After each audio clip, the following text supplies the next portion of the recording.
And we are live. Hello, everybody, and welcome back to our intrepid crew, the Berezaya Argia. When last we left off, there was an assault and an ambush on Skyhold. Our intrepid crew was able to get away, some in different directions than others.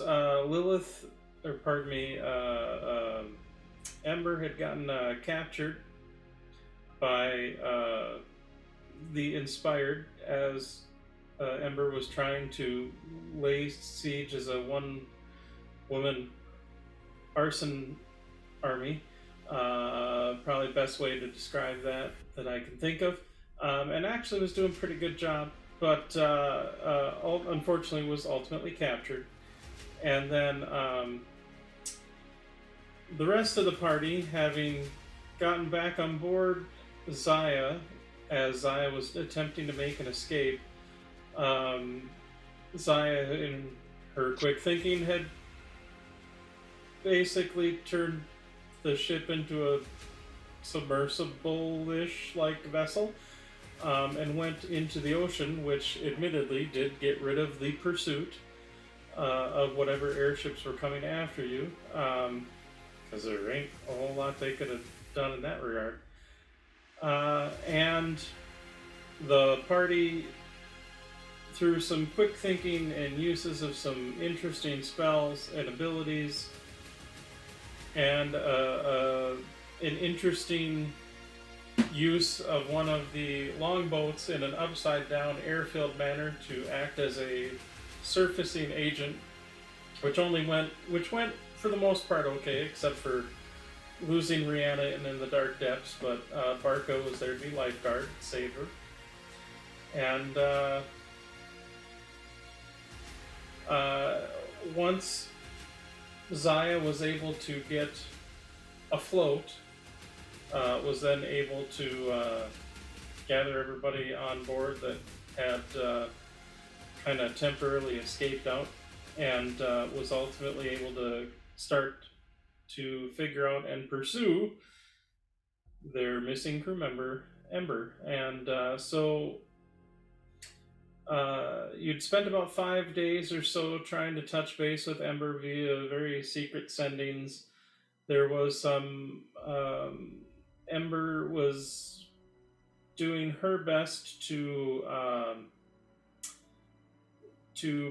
kind of befuddle and piss off and deal with the Inspired mistress, unnamed lady that was interrogating her, and decided to name her two guards, the two Warforged guards that were constantly on watch, as Abbott and Costello, of course, like you do.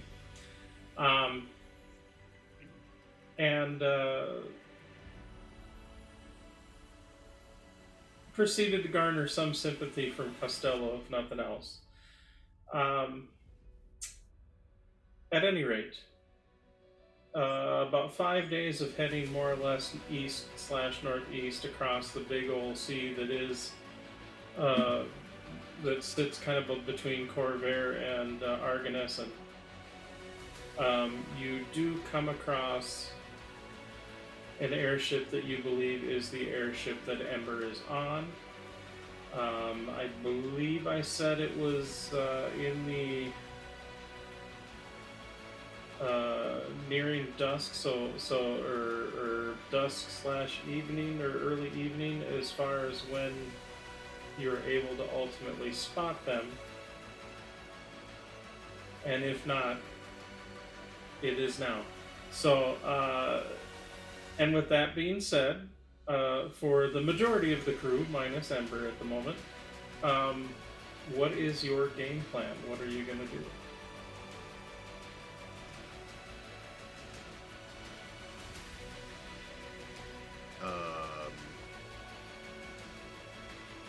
I don't remember if we had a plan or not, but I think the plan is We don't have a plan. to hit it till it stops moving and hopefully get Ember out.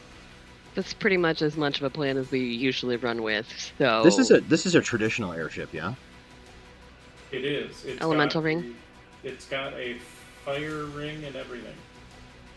Okay. Now it is one of the older airships, so it's bigger. It's easily actually I think it's maybe twice the size of Zaya. Okay. I'm assuming that Amaya, for sure at least, would know, like, what the weak points of that ring are, or how we disrupt it the best, or how much damage one of those fuckers can take before it stops working. Yeah. Go ahead and make a intelligence plus your proficient or your air vehicle's proficiency, Amaya. Can she do that with Okey-dokey. advantage since she worked on one for so long? Well, she's already got expertise, so I think. Yeah. Okay. Just try to get any extra help we can. That's fine. Not needed. 29. Oh, fuck. Nice. So here's the thing.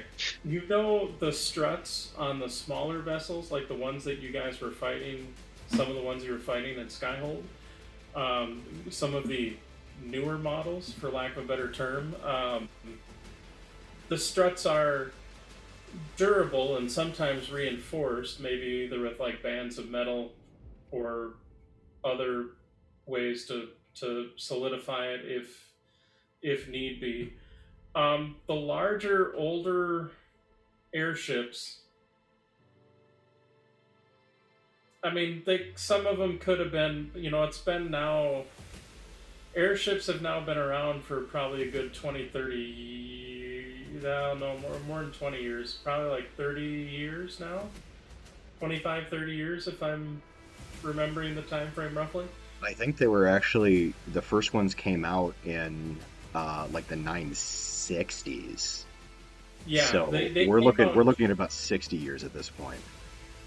No, I think they're a little bit newer than that. I think they're a fairly newer invention. Because they came out shortly, and I say shortly like maybe within a decade of the end of the last war. Which would put them at roughly about, now at about 30, I think. However, I don't have my timeline here in front of me, so we can look that up later, and if I'm wrong, I'm wrong. That being said, the smaller ships are some of the more newer innovations, just as the technology has become more commonplace. The older ships, because they were much bigger, were typically made out of sorewood, which is a fairly rare wood, typically only found on the elven island nation of Eberron, if I recall. So the wood was definitely of a...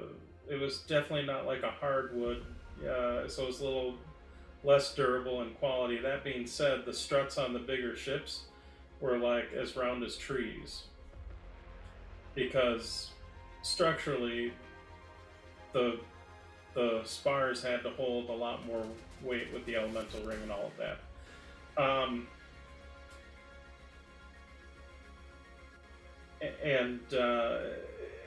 So for what that helps. Now you do know, usually these bigger vessels were built as much for, were typically the Lyrandar main haulers, so they had a lot of cargo space as well as a lot of rooms. They were kind of like almost part cruise ship, part freighter in that regards. And they tended to be fairly, a lot of them tend to have fairly similar designs as far as where the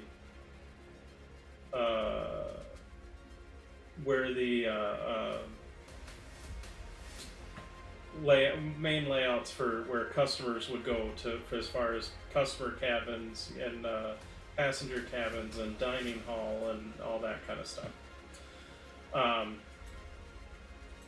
So, with that all being said, why am I not clicking on this? What is going on here? Oh, okay. Sorry, I got distracted. Shiny! And at any rate, so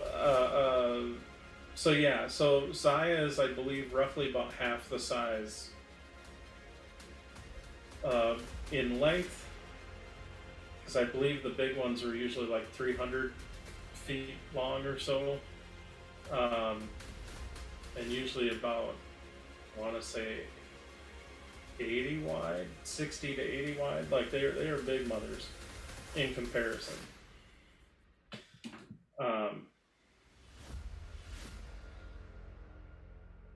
So yeah, well, I guess I don't know. So if the important parts of the ship are held together by these big, thick bits of wood. Well, the struts that are connected to the elemental ring Mm-hmm. are of a thicker wood quality, being that it's an older vessel. Mm-hmm. Mm-hmm. So more like a sizable tree trunk as opposed to the smaller vessels where it may be the diameter of like an I-beam. Gotcha. Okay.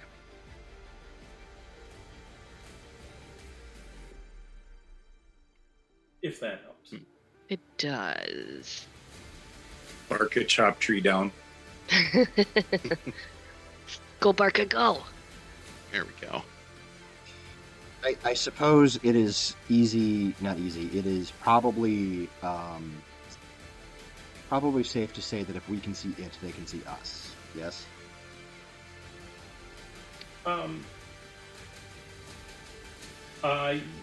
Normally I'd say yes, but being of the time of day it is, and the fact that you guys don't have an elemental ring powering your ship that lights you up like we're not lit up. Yeah. You're actually, and I believe we also had Amaya roll a little bit as far as some sort of fancy maneuvering to try and, as best she can, get Zaya in their blind spot, almost kind of behind and underneath, so to speak, in comparison. They have not taken any. I mean, as far as you can tell, I mean, granted, the ship's still, a couple of miles off. I mean, it's still a dot in the sky. It does not appear like they've taken any sort of evasive maneuvers or anything in response or changed their direction. Like, they seem to be pretty much staying the course. So it does not appear that they have noticed Zaya.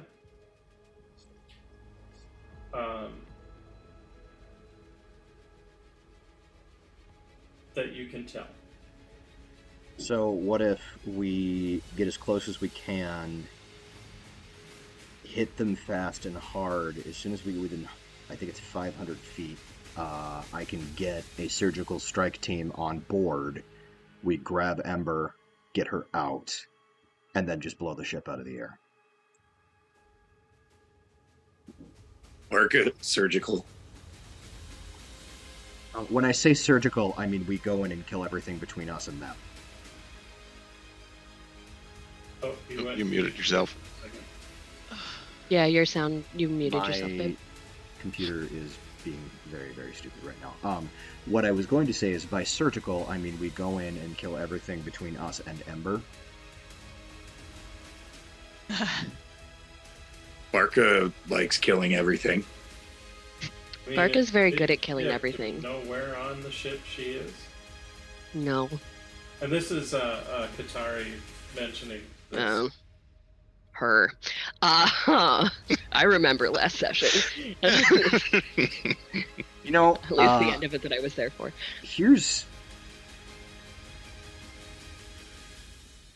We covered this a little bit last game. Are Abbott and Costello always with Ember? Like they're always in that room with her? Yes. Well, as far as you guys know, yes. Provided the few times you've been able to scry in there, or clairvoyance in there, or whatever the spell was that you were using. I don't remember exactly, but it did seem to be 2 Warforged that were guarding her, and well, who was the one who was primarily doing the scrying? I guess was Me. that. It was Gavin. Gavin's the one who has scry. And Gavin, what's your intelligence? My int is a 16, so +3. Oh yeah, you're a smart cookie. You've the 2 Warforged have the same. Or let's rephrase it this way: the symbol or mark that kind of uniquely identifies each Warforged. Those symbols on the 2 guards have not changed the few times that you've scried them. That would make you assume that either. And I know you said you guys were trying to do scrying and sendings at different times of day as best you can. So either they know your schedule and they're fucking with you, or more than likely they're there the entire time. Since, they don't need to eat or drink or really sleep Okay. or breathe. All the above. Which is why we are so good at who's on first.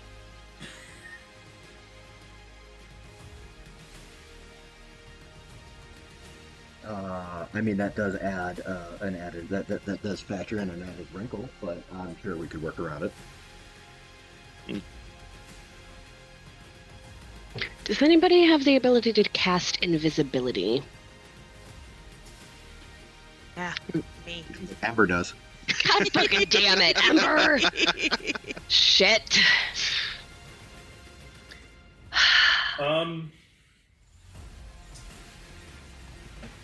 I think Amaya will eventually be able to. So Nikali might be able to. Let me double check something. But and it may be cool or it may not be cool. Let me double check one thing real quick here. Because I don't think I have access to that, or if I do, I haven't taken it, so. I write down the. Of course, If we wait until we're 18th level, then Amaya could make herself invisible and sneak on board. That doesn't help my plan. It's a very precise and complicated plan.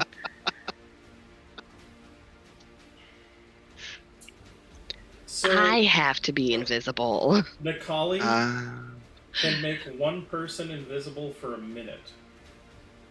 Ooh, we like However, and so bad news, one person, only a minute. Good news is that person stays invisible the entire minute, provided Nikali keeps concentrating on it. that. Even if I cast spells? Yeah, it's greater invis. However, it's only one person, and if he does that, then he cannot cast fly. Right. Which, admittedly, may be more useful. Quick question, DM. Others Is resist Thorwood can fly. Can cast fly. is Thorwood considered a magical plant? Not a magical plant so much as a special material. Okay. Like I'm plotting, it's adamantine fine. Or mithril or Yeah. Yeah, I imagine that the wood itself would no longer be considered living. No. That's what Adam said, and you know what? Can you stop seeing where I'm going with this? Because it You was don't. going to be really fucking awesome. You don't like that kind of And I got negativity in your super life? excited. I don't like that that kind of negativity. You're gonna fucking let me cast a 6th level blight on that goddamn strut, and I'm gonna fuck it up. Not waste a 6th level spell slot. It's fine. I mean, those of us who are perhaps a little bit more subtle, and this is Katari again, could, like, sneak down below and try to find her while, say, the rest of you maybe cause a distraction or something? Barca subtle. Truthfully, the Why do you most think you and I are going to be the distraction? the most efficient thing to start with would probably be to disable their navigations, take out whoever is at the helm. So if they can't maneuver their ship, we'll have a pretty overwhelming advantage against anybody who comes on top deck. So what if Very good when point. we get within 500 feet, I open the gate, we step through. We'd have to defend the gate, but we open the gate right behind whoever's at their helm, take them out immediately. The hiders and sneakers can go find Ember. We hold the gate and cause a ruckus.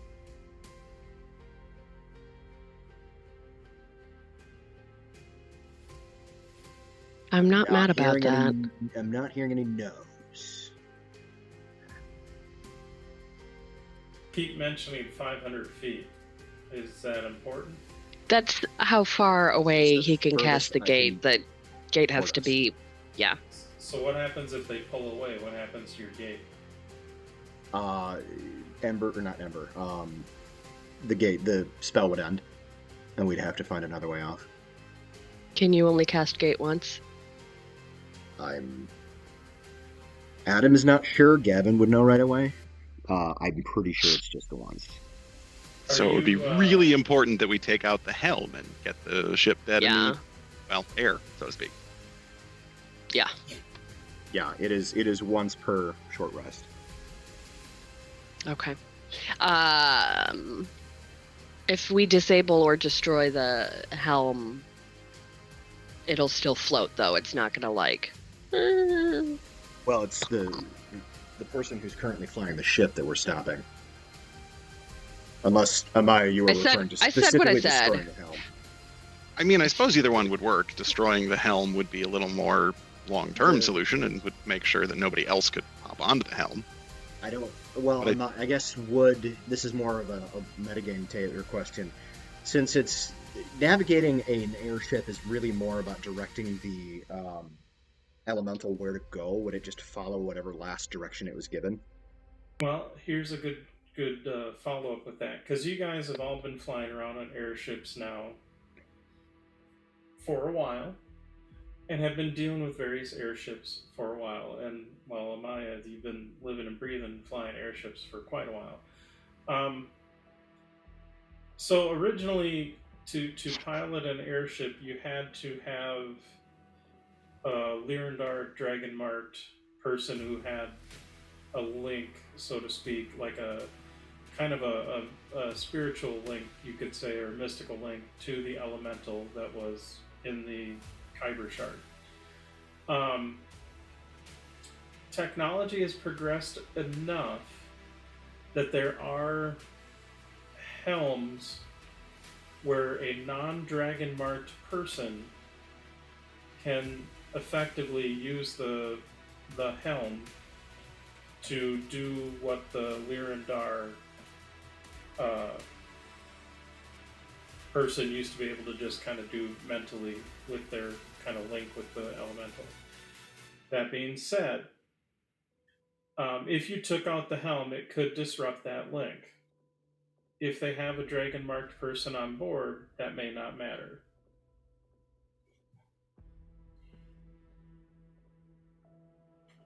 Unfortunately, no one has gotten close enough to view whether they have one of these sort of, we'll call it an elemental helm, for lack of a better term, or whether they have Would Gavin dragon marked Lyrandar dragon marked person on board? Would Gavin be able to ascertain what kind of helm it is if he were to scry specifically on the helm? I can see the ship now, Mm-hmm. so I could feasibly scry on the ship. Mm-hmm.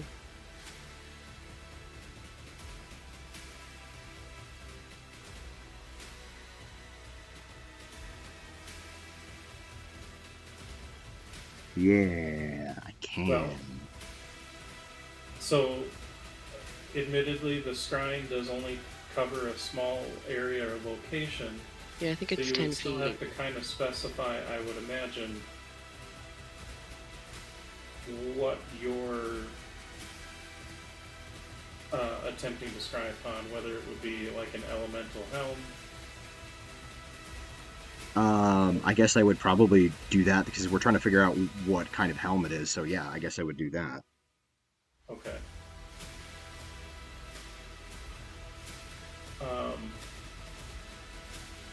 Okay. Well, let's look up the rules for scrying real quick here and see what we need to know. Meanwhile, as far as for everybody else, what other preparations are you looking to make or do before you get into it? Barca is catching seagulls, not the Spanish-speaking ones, and is doing his typical smear blood, prepare for battle type thing.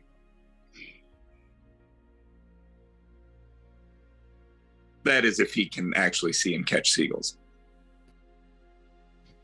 I don't see why not. I imagine it's probably between you and the goblins as far as who gets the seagull first, because I imagine that's good target practice. And eating, as far as the goblins are concerned. Amaya, do you want me on the sneaky crew or on the distraction crew? So there. Yep. Because I'm assuming you and your sister are going after Ember. With how the spell is worded, I'm not certain scry is going to work.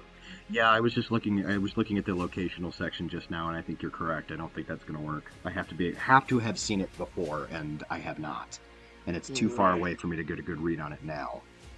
Yeah, unfortunately, right now it would be too far away. So, that's I mean, we take a shot. We take a shot and hope that it's the kind, but at least that gives us a fixed point.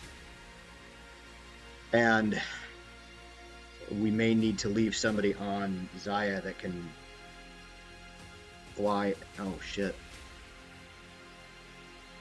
So here's the thing. I don't have to go with.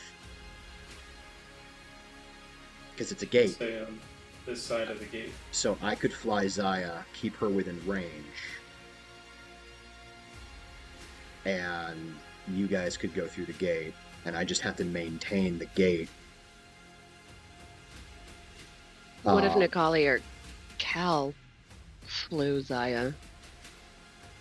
Truthfully, Amaya was probably going to stay on Zaya and do the flying and directing the goblins, and Okay. I mean, if that's launching her light grenade. Because if we can stay within at least 150 feet, I can do some bombing of the top deck. I will Or also you could, Good. join me and go find your friend. Unless, of course, you're that rusty, Katari says. I'm perfectly capable of finding Ember. Thank you. Oh, I wasn't talking to you, dear. I was talking to my sister. But I know. It's not your decision to make, so thanks. It's Honey. cute that you think you can goad me.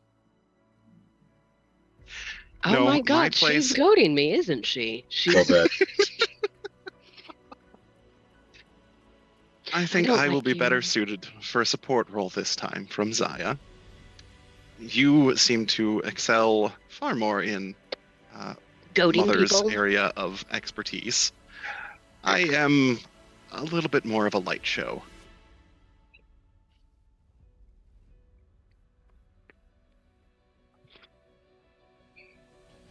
all right. Well, who else is gonna sneak around on the ship, or are you all gonna just cry havoc and it's all up to me? Because I can do that. I think Rhiannon's going with you, Sparky.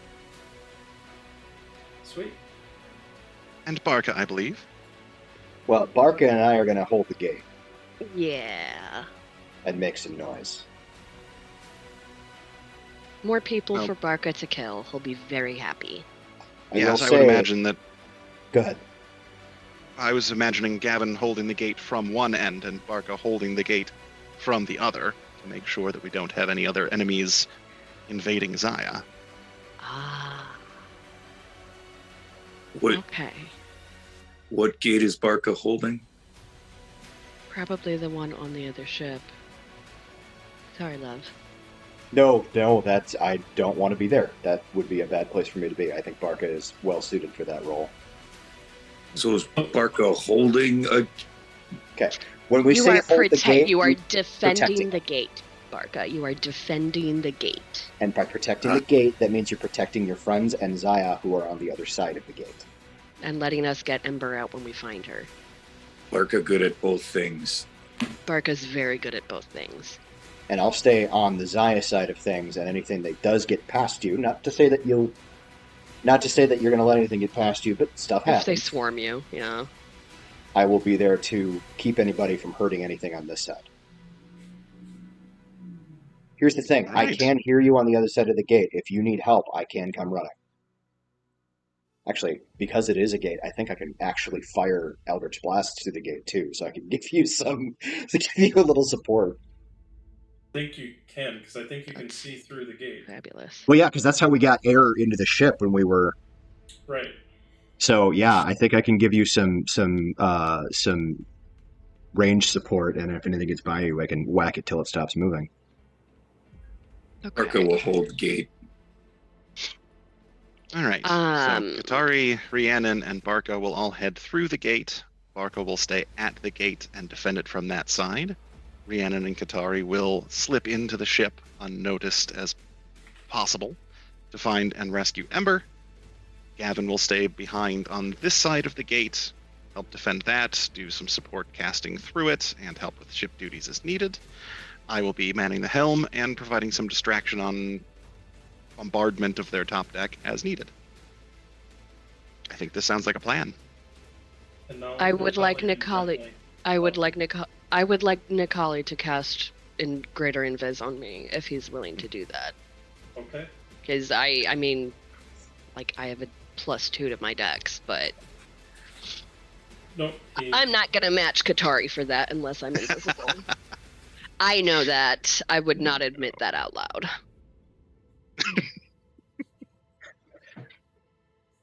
In terms of preparation, just before Gavin casts the gate, I do want to cast, not cast so much, but, I want to cast True Sight using my Cerberus mark. Okay. And is that I forget on True Sight, is that a concentration or is that just a duration? it's just a duration from what you gave me. I mean, it works just as the spell. I just, off Okay. the top of my head, I don't remember. I believe any of the, because my regular C and Viz is just a duration, but let me double check on True Sight. I'm guessing it probably is not, but Yeah, man. you never know.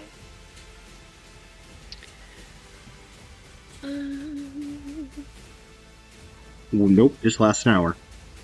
Sweet. Yeah. Awesome. Bitchin'. Beautiful. Alright. Yeah. Now, quick question. Did you want to take anybody else with Yes, you? I would say because we have Kaladin and Nikali, yeah? Yes. Honestly, if they stay at the gate with Barca and can, like, also assist in making a distraction, I think that's probably smart. Or Nikali smiles and says he's more than willing to make a distraction. excellent. Um, And then we Kaladin- station Liddy on our side of the gate so that he can Yep. chomp Yes. onto anybody who So he tries can to come eat through. anybody who tries to come through. Liddy and As far I will as hold the- down the home. We'll keep the home fighters burning. It's good. As It's far good. as the Goblin crew, what do you want them to do? I want I would them say here have to them- follow Amaya's directions. Yeah, I would say Yeah. having a good number of them ready on thorn launchers for Mhm. more bombardment of the top deck and taking out critical infrastructure if possible. Yeah. Okay.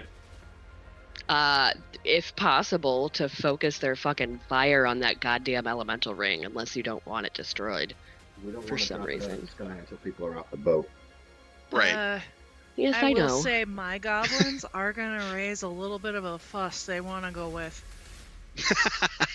Yeah, 1 to Tula and 3 Lila would like to go after their If lead the- singer. If they want to go with Barca and stay with Barca, but like they're not sneaky. I mean, aren't they though? Are they? Captain Riri, we appreciate you wanting us to stay with the boss man, and we totally can do that, but we can be very sneaky too. 3 Lila, I know you can be sneaky. I am more concerned about if they see you. I know we've given you armor and things like that, but if any or all of you were to die joining myself and Katari trying to go rescue Ember, Ember would murder me. I have an alternative plan for you guys, if you are willing to listen. So Lydia and I are going to camp out on this side of the gate. As soon as we see them heading towards us with Ember, if you guys want to stick here with me and like shoot at things through the gateway, as soon as we see Ember, you can go cover her escape. Good idea. We are absolutely going to need cover trying to get her out of that ship, and that is... The importance of that cannot be understated, because it's great if we find her, but we gotta get her out, too. Okay, Ken. Okay. Does Amaya have any... Does Amaya have enough knowledge of a ship of this type, this older type, to kind of glean where the likeliest place to stick a prisoner would be? Like, is there a brig? Is there, like, a room that she... Because we know that she's in a room, so, like... And you maybe saw just the barest little bit of a hallway in the Scry, like not much. I would imagine Gavin would describe it in great detail to me, or at least I would grill him until I got great detail. Yep. Amaya, go ahead and make your we'll go intelligence and your airship roll again. Okay. Not as great this time, just a 16. Well, here's the thing. Much like a cruise ship, modern day cruise ship, the crew quarters for these larger vessels, as well as those elements that were supposed to be kind of out of sight of the passengers, such as, like the main kitchen, the galley, the food stores, the butchering of things, what have you, crew quarters, cargo, that was usually all on the lower levels of the ship, out of view of the passengers. That also included the brig, typically, too, if they, because, I mean, every ship has a brig of some kind. Sure. If it's of that size, you know what I mean? Like, it's... Right. And at least from what you could tell from what Gavin's description mentioned, it didn't necessarily sound like Ember was in a brig. Mm-hmm. Necessarily. So probably crew quarters? Well, Or maybe some kind of like a storage hold room. Mm.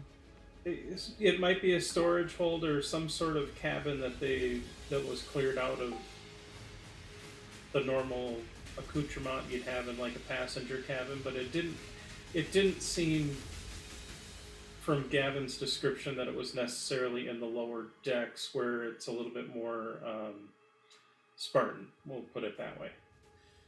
Okay. So you're guessing, usually a ship of this size, it's going to be Now I won't look at the book right now, but usually it's going to be like maybe 1 or 2 passengery levels, and then a 3rd level that's like the cargo hold, crew quarters, that kind of stuff. Okay. Um, So like normally would be kind of bottom decks, but from Gavin's scrying seems like it would probably be one of the middle 2 decks. most likely you're guessing one of the middle 2 decks just from his description, yeah. Okay. I Well, will... typically Sorry, go ahead. it would be bottom decks, but from the details that Gavin has picked up, I would hedge a bet that she's probably in one of the middle 2 levels. I would start there, work your way down the ship, and check the bottom if you haven't seen her by then.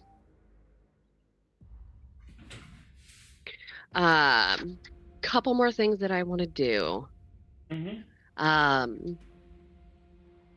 And I would... like as we're forming this plan, not like right before we leave, but as we're kind of forming the plan, I want to use my token to cast Sending to Ember. My Ember token. Okay.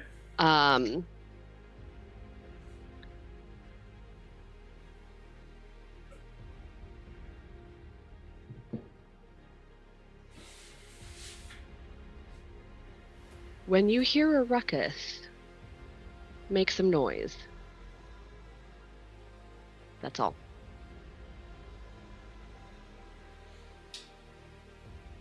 Okay, and Ember, I'd say even or odd? You know what? I'm feeling a little odd today. And I rolled a 5.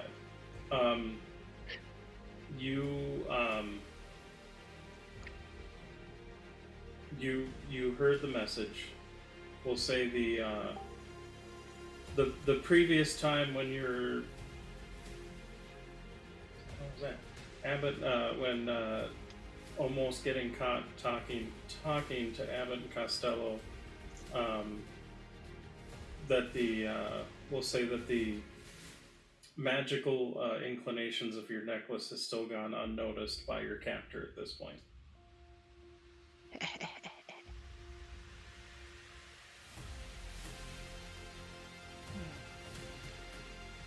So you do hear that. And I will also say, since I rolled odd, you are currently, your mouth gag or whatever is currently off, as Costello is kind of sort of handing you a bowl of kind of a brothy soup-like substance. Okay. I will. Okay, it's kind of lukewarm. It's not great, but it's something. Right. Yeah, it's fine. As I take a sip, I'm gonna take a big gulp of it, and then Does Rhiannon get all the mouth sounds? fake choke and spit it out, and spit out the words,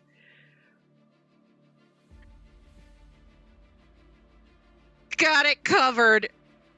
I'm fine. It'll be okay. Everything's awesome." When you're part of a team, everything's awesome. You and you hear a voice from outside the door. Like, the door's closed to your room right now, but he's like, you hear somebody like, "Can somebody shut her up, please?" Like,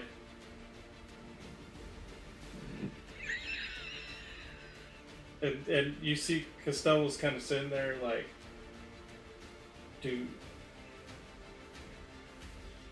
would you like more before I go, or is it unpalatable for you? No, I'm good. It's just fine. Very well. They kind of set the broth down and put the gag back on. Oh no, come on! Oh, and I'm gonna whine like a dog.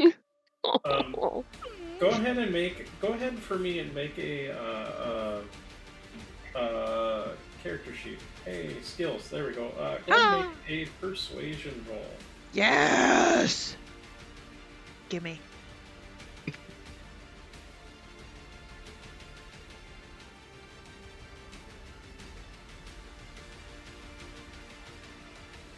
$25. Okay. So Costello puts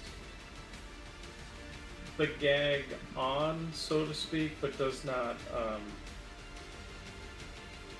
actually like lock it into place or tighten it. So it's just kind of sitting there. We've developed a rapport. Yes.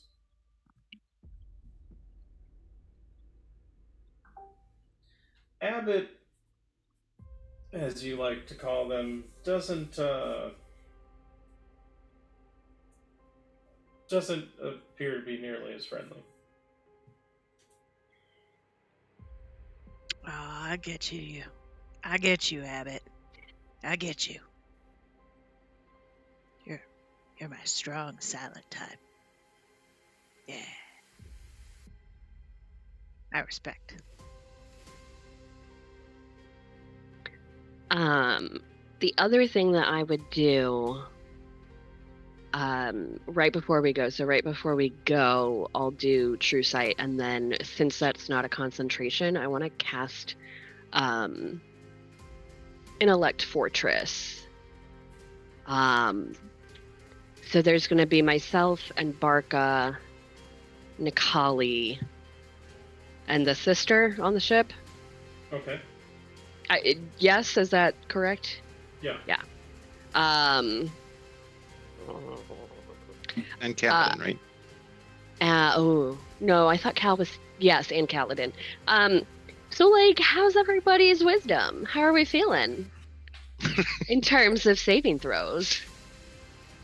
Barca pretty wise, but probably. I know, buddy. Yeah, no, you're definitely at the top of my list for some help. But Barca also has idea Riri and wants to run idea past you once you're done with your wisdom helping. Excellent. I just cannot have you getting accidentally taken over because you are super strong and do a lot of damage, and that would really hurt other people. Well, that would be bad. Oh, that's just fine. Barca will take the help. Thank you. Kaladin should be fine. Kaladin should be fine. How is Amaya's awful sister? I mean, if it's for wisdom saves, she's probably pretty. She's probably epic at pretty it. okay because she's not bad. Well, and she's Kalashtar, so she gets advantage on wisdom advantage, saves right from the jump. That's okay, because I'd like to save that spell slot if possible. And you do know that she has a lot of evil bitchiness. I was gonna say a lot of monkey moves like her sister Amaya. Yeah.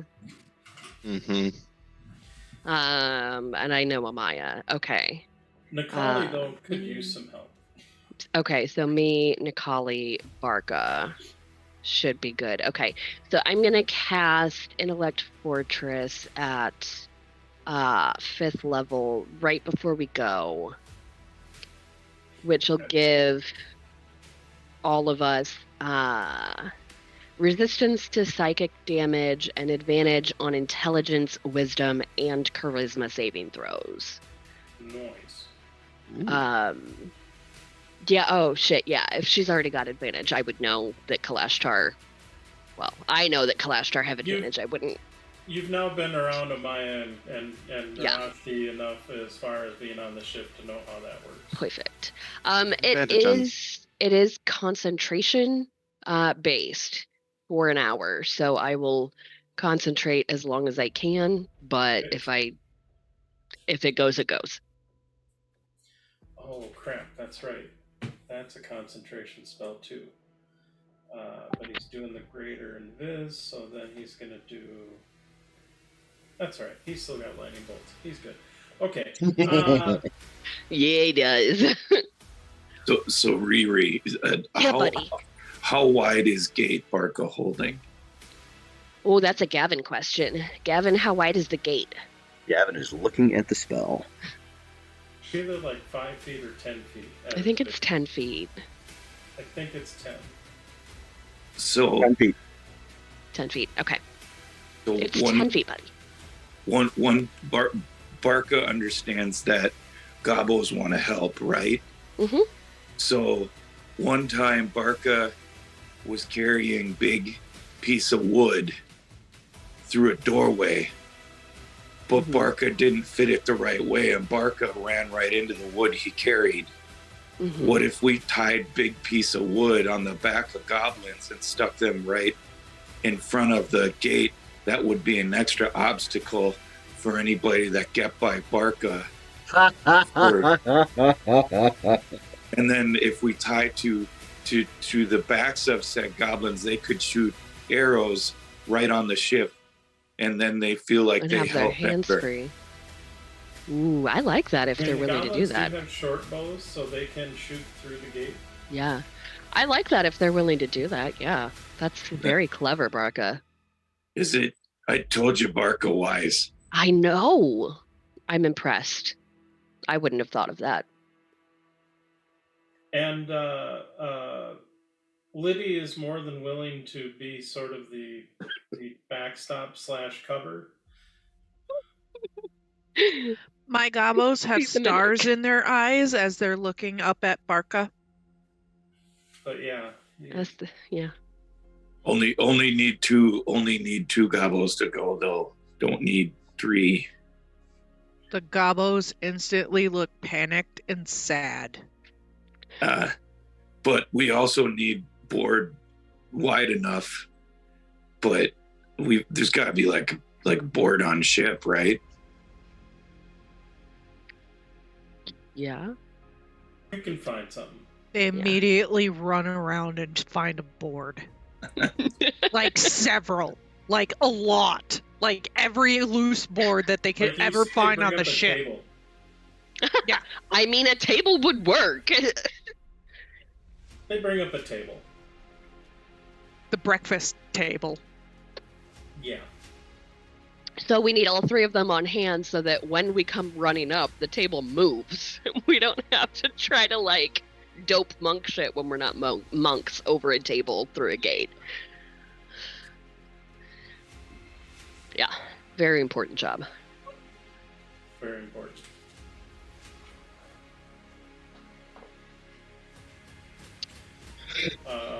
Okay, so I think we've got more or less a plan.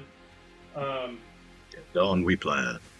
So Rhiannon, Katari moves up to you and is like, so you're going to go invisible. Yes. I'm not going to be able to see you. Yes. So, being that it's a big ship, do you want to slightly split up to cover more ground quicker? I would love that. Do you want the front or the back? Both are good.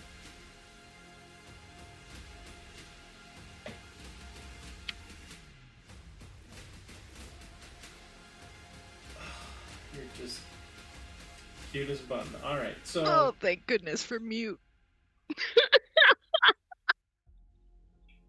I'm adorable. Thank you. Yes. I don't have a preference. I would prefer wherever. That's not true. Rhiannon would prefer wherever she thinks that it's most likely Ember is going to be, because it is less dangerous for Ember to see someone she knows coming for her rather than some weird ass Kalashtar, full offense to Katari, that for all Ember knows could be another of the inspired. If you want, I can do a mind link with you, but I can only do it up to about 60 feet. And If admittedly, I'd have to do it before you go invisible, and if I get past that distance, then I won't be able to reconnect. Amaya, have we given your sister a token from Zaya yet? Oh, 100%. We can connect through Zaya. That works. That way, because I'm assuming if we're not within 60 feet of each other, the mind link cuts off. It doesn't reestablish if we're back in range. Correct. Yeah, so we can communicate Well, or through at least Zaya. I'd have to see you again in order Yeah. to reestablish it. We can communicate through Zaya, and if Zaya knows that that is essential, there shouldn't be much or any of a delay. Okay.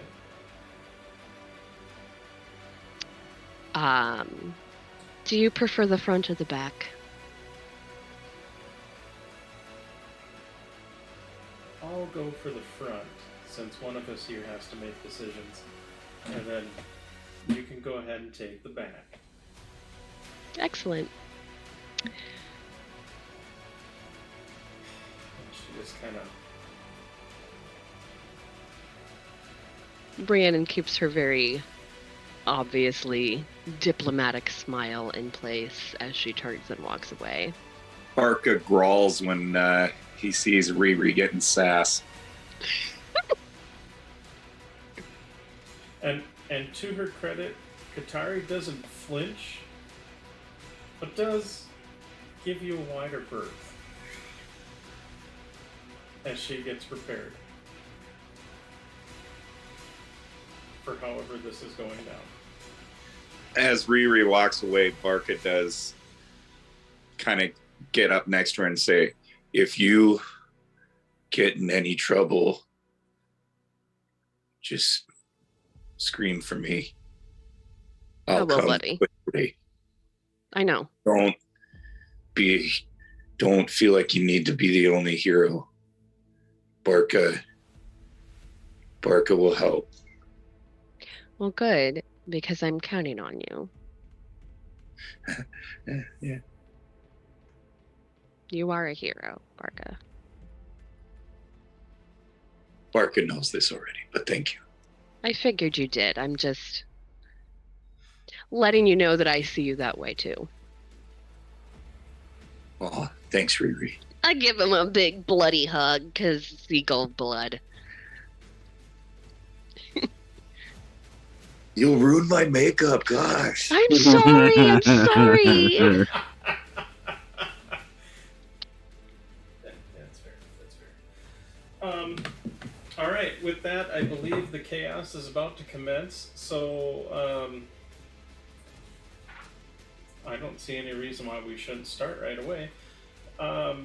So pretty much as soon as Gavin's gate opens up, Nikali immediately casts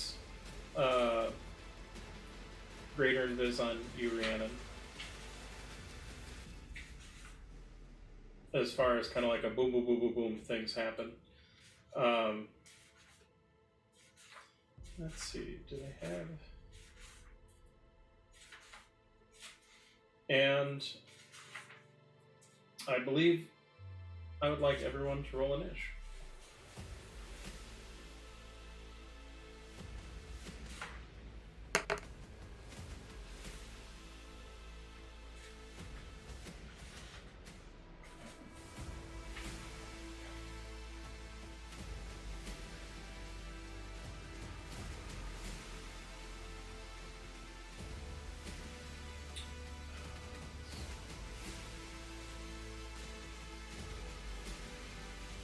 Do you want me to roll?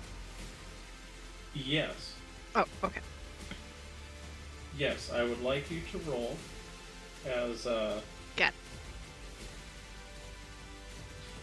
And admittedly, there's going to be a lot of moving parts on this, so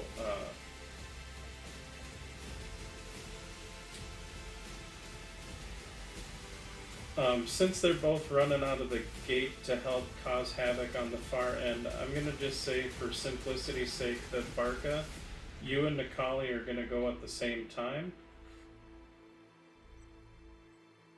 And I think for Rhiannon, I'm going to have you and Katari go at the same time. Again, just as a way to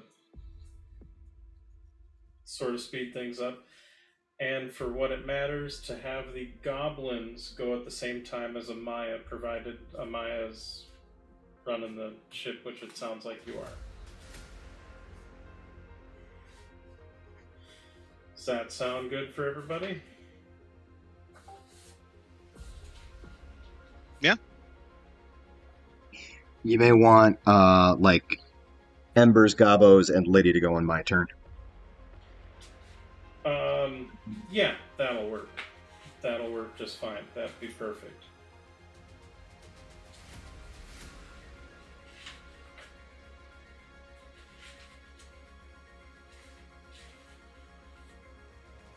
All the peoples.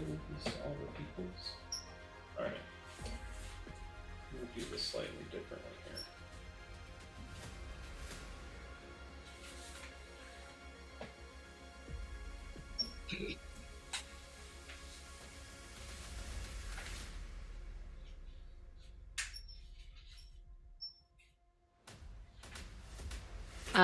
Do you want both Nikali and Kaladin to share my initiative? Nope. Whose initiative? I'm sharing Katari's initiative. Right. Okay, sorry. I'm just trying to put it in the notes so that I'm gonna say remember what I'm doing. Nikali, since Nikali and I think it was also Kaladin, right? They were both rushing through the gate. Yes. Yes.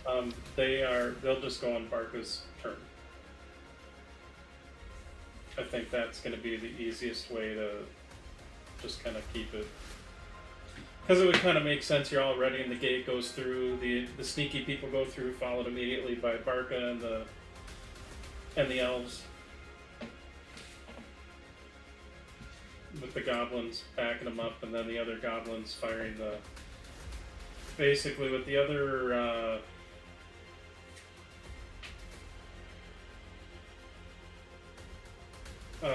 The other 6 goblins, 1, 2, 3, 4, 5, 6. Yeah, hey, that works out good math. The other 6 goblins, conceivably, you can have 3 on a launcher to have at least 2 thorn launchers ready. Yep. If you wanted. That's my plan. All right.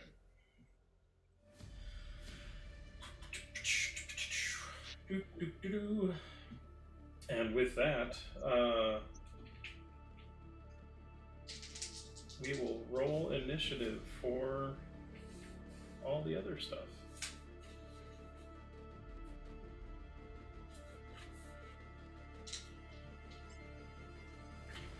So go ahead and roll initiative and let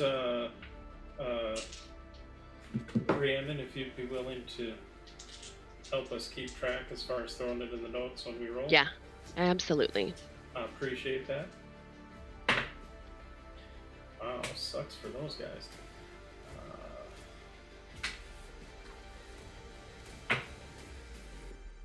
Wow, sucks for those guys. Apparently you are getting the drop on them in a dish. God, I hope so. I'm hoping we get a surprise round. 25 to 20, anybody? So I just want to say, I rolled 3 different dice for 3 different groups. The number on the die is a 1, a 2, and a 3, respectively. Oof. That's impressive. That Dirty also 20 sucks Barca. for you. Dirty 20 for Barca. Anybody else at 20 or above? Cool. 15 to 20. Amaya had 15. Oh, I have 16. Okay.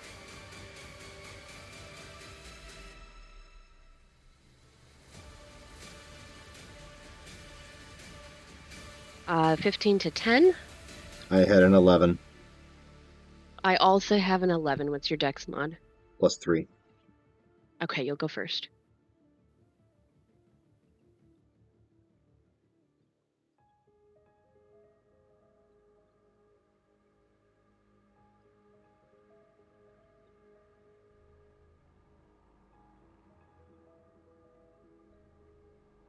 Uh, 5 to 10. Okay, so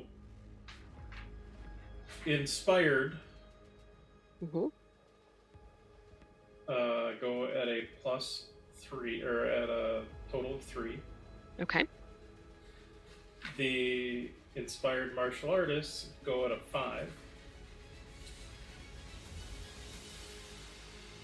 The inspired archers go at a 7. Okay. And then Give me 1 second. Sorry. Ooh, yeah.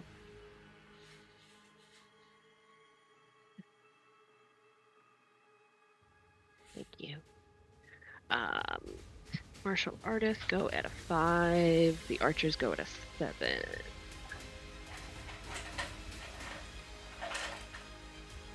And then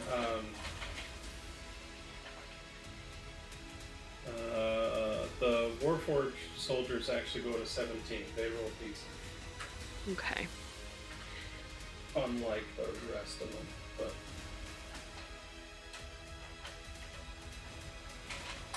Anybody else that I'm putting on the initiative? no, that, God forbid, that should be everybody. It's already way too much shit going on. So what I'm gonna do is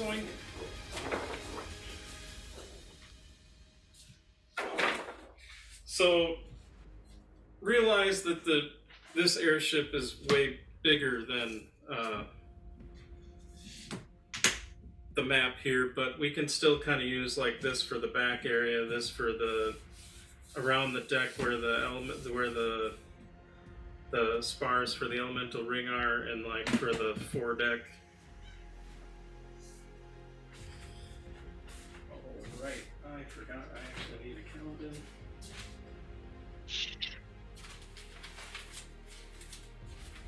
And then the collie. Now where the hell did I put those guys?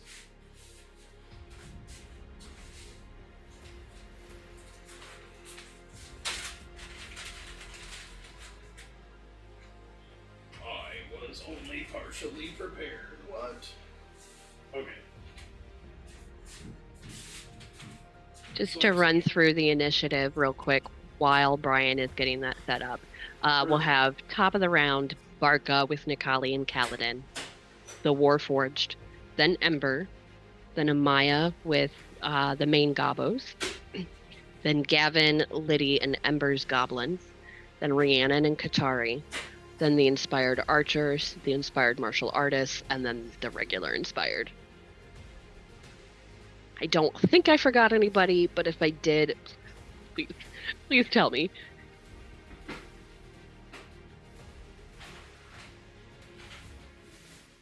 Silence means I'm awesome. I am going to turn my camera off because my food is here. I'm definitely still here, but you don't need to see or hear me chewing. That's fair.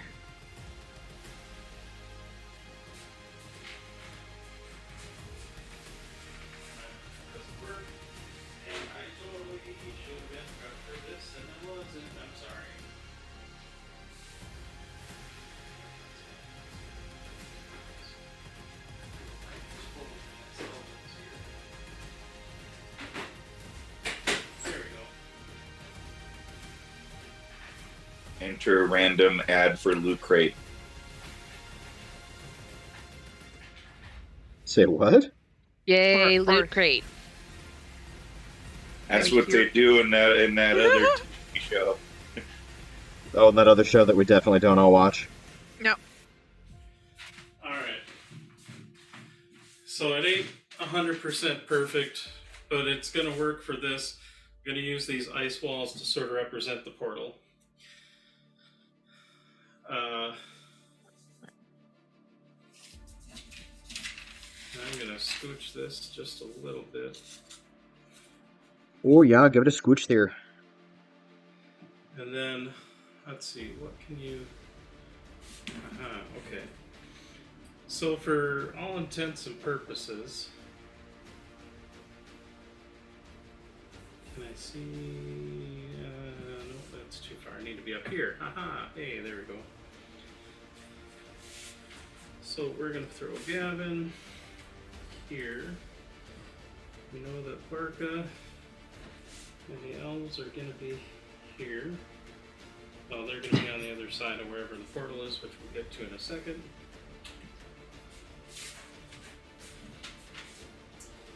And then the rest is chaos. Okay. So Gavin,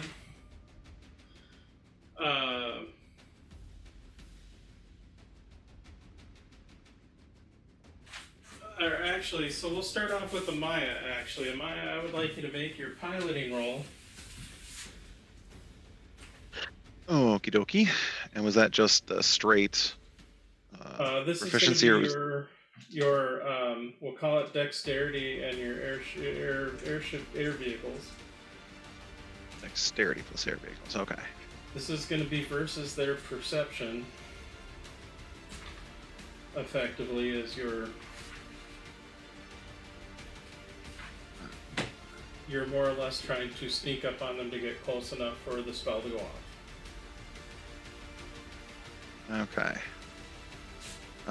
So air vehicles with dexterity, 20. Okay. And that definitely beats their passive. Thank God we don't have an elemental ring on our airship. Woo! So this is going to be a surprise round.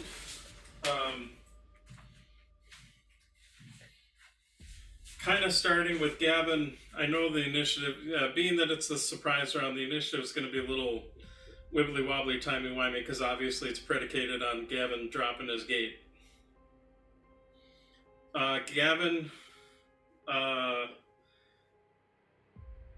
we'll say for the most part you're able. I guess I'll ask you: do you want the gate on the front of the ship, the back of the ship, or the mid deck? And when I say mid deck, it's still going to be on the top deck, but Yeah. because that's where you can see.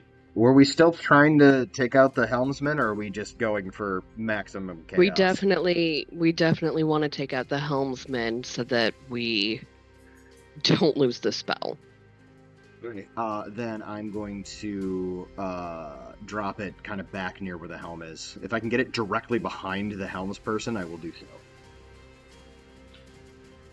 Well, I'd say 1, 2, 3. Go ahead and roll me a d6. We'll get that 6-sider going. Or actually, no, never mind. I lied. Haha, just kidding. We're just going to say it pops here right on kind of the back of the ship. So, like, if this is the helm and there's a pilot here, you're about 10 feet from the pilot, not a huge distance. Got it. Barca will verify what a helmsman would possibly look like and where they might be. You know for a fact that a helmsman controls the big steering wheel. Perfect. But at the end of my turn, I will I'll pop the gate and point, because Bark is probably right next to me, and point and go, that guy. Oh,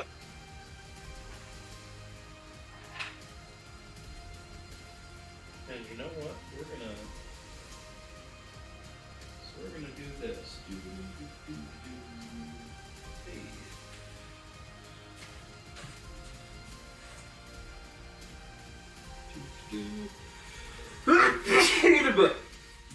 Pardon me. It was an epic sneeze, my friend. If it's one thing I have plenty of, it is epic sneezes. I don't know where I was going with that. Anyway.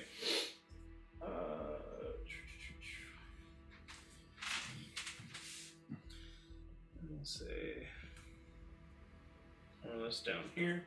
So Gavin, you cast or you do your arcane gate, which would You be go to the your bathroom? action for the surprise round. Do you have anything bonusy you can do? Or That is a good question. or movementy for that? I mean, I'm mostly gonna hang back for the time being. The gate is a spell ability, not... Nope. I think that's all I'm doing. So basically, what I'm gonna kind of do is I'm gonna I open the gate. I'll wait. Kind of. I know there's not a delay, but I'll wait for Barka, Nikali, and Kaladin to go through, and then I will then move into position in front of the gate with Liddy and the three Ember Gabos. Okay. Do you want to be, for lack of a better term, within melee range of the gate? No, because I think the Gabos are going to be the first line because they're holding the tripping board. So I'll be back maybe 5 feet from the gate. Okay. So we'll say you're kind of standing beside Liddy then. Yep. More or less. Yep. Alrighty. And that'll be me. All right, Bailey, it's time to start getting your stuff ready to go. So Barka and the elves would then move through as far as for the surprise round. Or I should say, Nikali casts a spell on me. Yep. Rhiannon, and for right now, I'm not going to put you. I'm just going to set you off to the side. You're going to be able to sneak past them with the chaos of everything else going on. I'm not super worried about it yet at this point.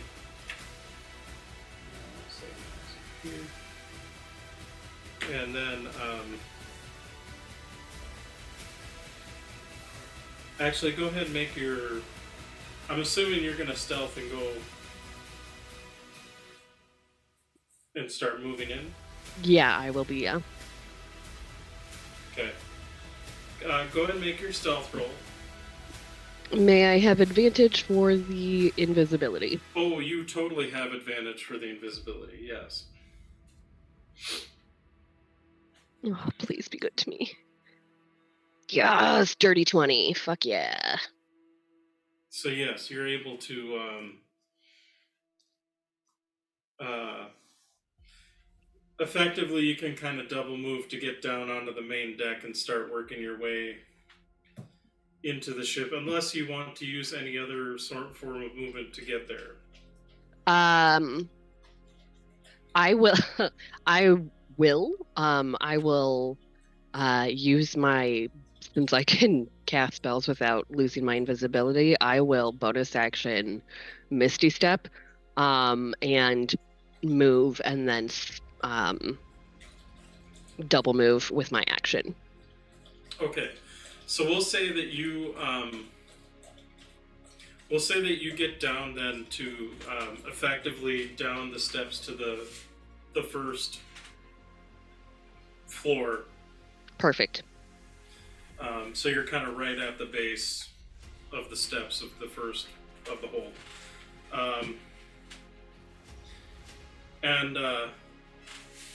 And you of course you hear this little kind of, and then you see Katari kind of open up one of the doors and sort of step out.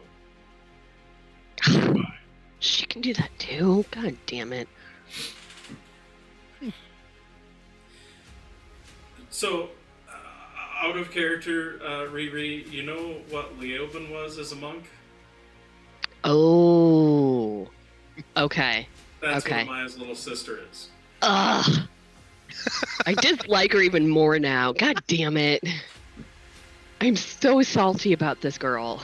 I'm not on camera, you can't see me, but I'm smiling and bouncing. It's beautiful. Yeah, I know. I can hear the shit-eating grin on your face. I love you, Brian. Thank you.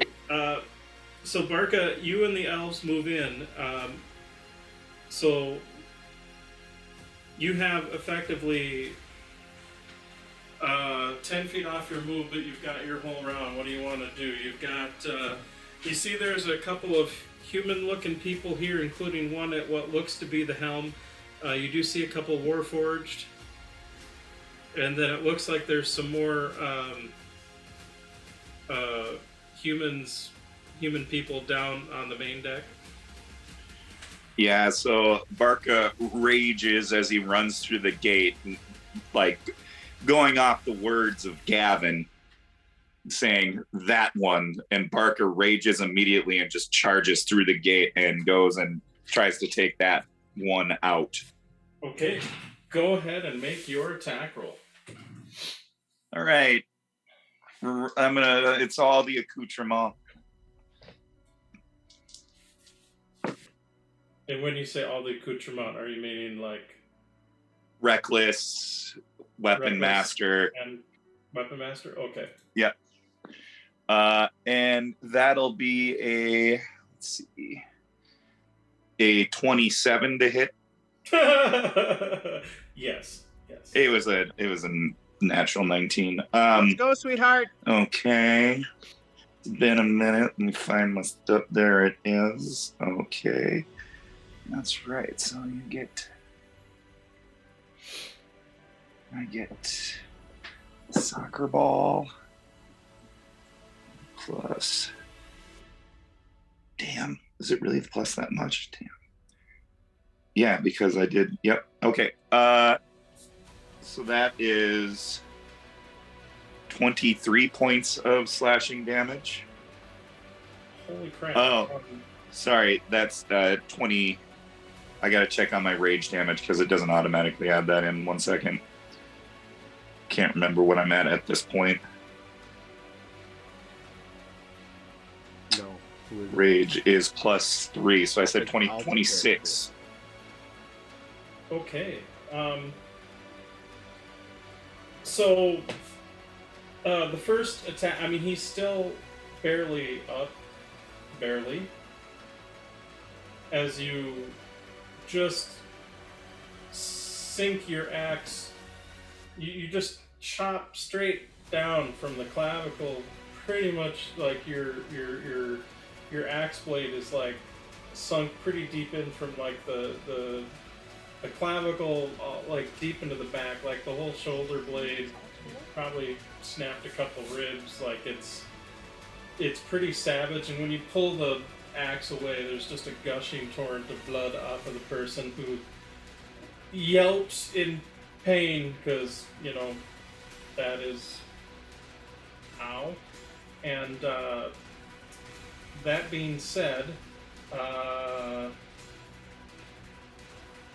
believe you still have a second attack. Yep. I'm going to do the same thing. Okay.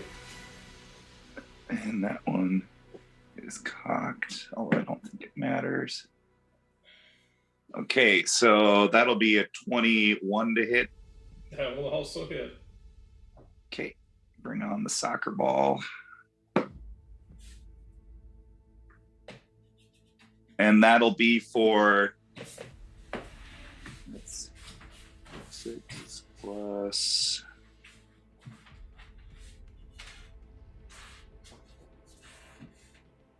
21 plus 24 points of damage. Yeah, so you pull your axe out and then cut horizontally and just chop them in half. All right. And then because I used Great Weapon Master, and I'm finally actually using this correctly, I reduced a creature to 0. I can make one more melee attack as... Oh, no, I used my... God damn it. I used my bonus action to rage. Never mind, I'm just going to turn around and... or actually, I won't. I'm just going to back myself up to the gate. Okay, because you do still have, like, quite a bit of movement left if you wanted to engage these guys. I mean, you can. I'm just saying. I remember words of Gavin saying, hold the gate. So Barca's with that in his brain, outside of his, telling him to take that one out. He's just going to back up to the gate. Okay. In a moment of clarity. Through the rage. Through the rage. Somehow Gavin got through to him more than once. That's fair. That'll be my turn. And we're just going to quickly... Okay, so this and that.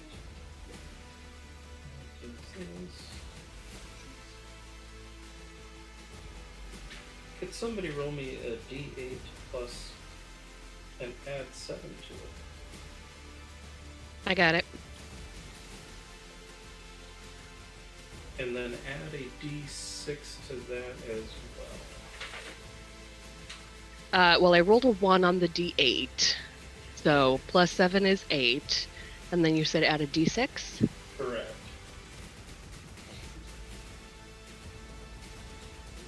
6. Nice.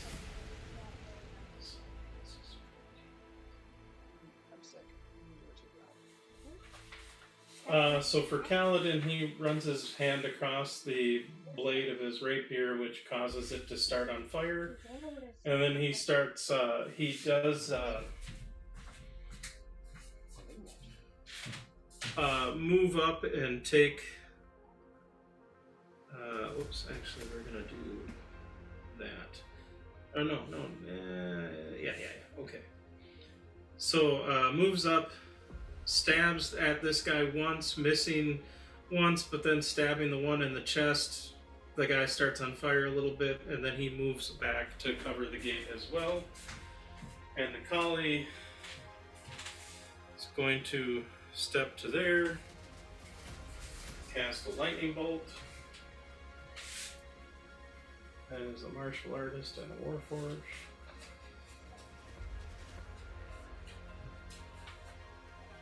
Can somebody roll me lightning, regular 3rd level lightning bolt damage?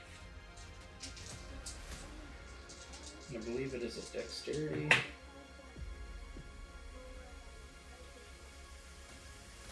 Wow. Okay. Nosebleed? Were you picking it?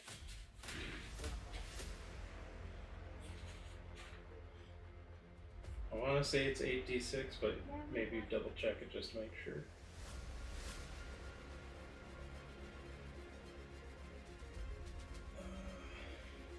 See, it was 16.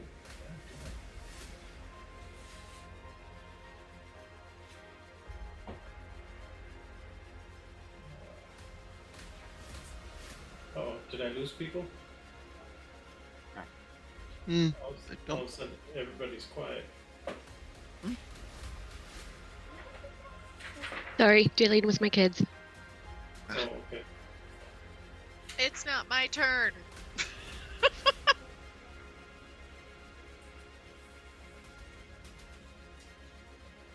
8d6, okay.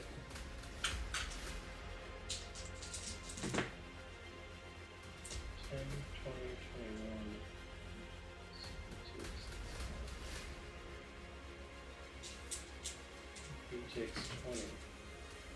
That was one of the martial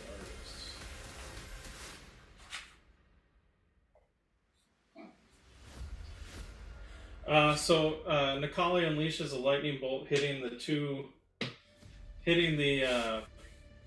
two guys that were kind of on this far side here. The Warforged apparently is battle hardened and made the save, and so ducked out of most of it. But the Inspired was not nearly as inspired. And then Nikali moves back into place. That'll be it for their part of the surprise round. Who do we have left for the surprise round? The only other person to go in the surprise round, I can word so good, that hasn't gone yet is going to be Amaya and the Zayagabos. Okay. And Amaya's pretty much just focused on coming in on the ship stealthily and then maneuvering to a position kind of as best she can where she's within 150 feet of the ship and trying to be as out of their range and line of fire as possible. So you know this much: the closer you get to the ship, like the best way to stay out of their field of fire is honestly to be kind of below them, and maybe a little bit behind. Although they might have some rear-facing weapons that, like ballistas, that could maybe gain a bead. Well, we still want the top deck to be kind of visible so that we can help keep an eye on if the top deck is visible, then that means that they can shoot you with whatever they want to potentially shoot you with. Right. I'm If thinking you know, more like- just like. I'm Like thinking your more if. airship, it's also Right, but No, but I'm thinking more if our goal is to take out their directional, make them dead in the water, then we could position ourselves so that, most of their cannons don't swivel in the direction that we are. Like, they might still be able to pepper us a little bit, but we have our full broadside to them. They do not have their full broadside to us, if that makes sense.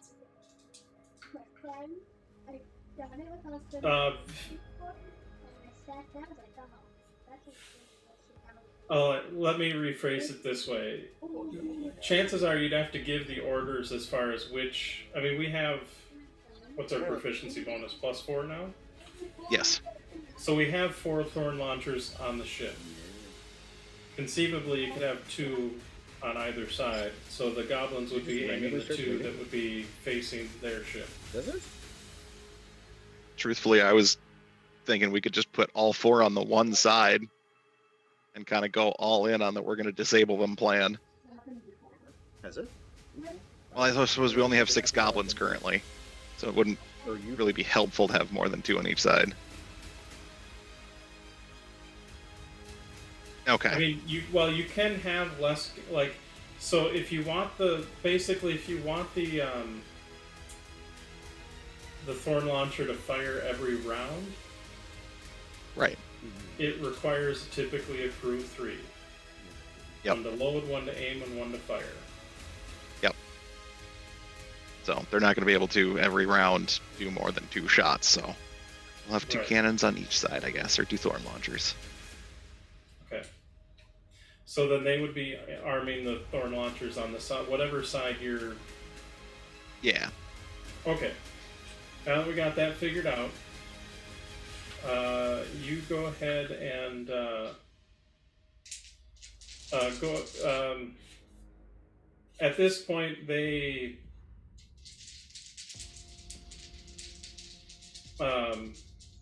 aren't necessarily maneuvering out of the way or anything, because at this point you're all. It's a surprise round, so I'm just going to shoot for the goblins. Oh, that was a crit with the thorn launcher, and then 22 will hit. So they hit with the thorn launcher. That's good. So if someone would like to roll me 6d10 plus 3, I can do that. and then I'll roll for the other hit, which was not a crit.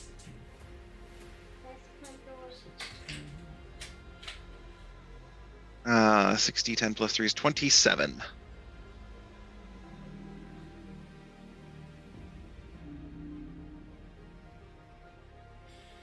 And then they got 60.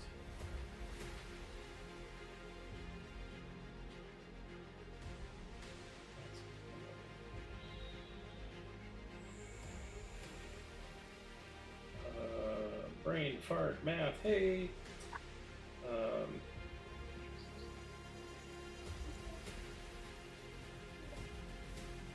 All right. So 2 thorn launchers land. Like the goblins land some decisive hits. Oh, and actually, for each of those, that should have been another 9 plus another 9. Oh, that was easy math. All right. So that's another 18.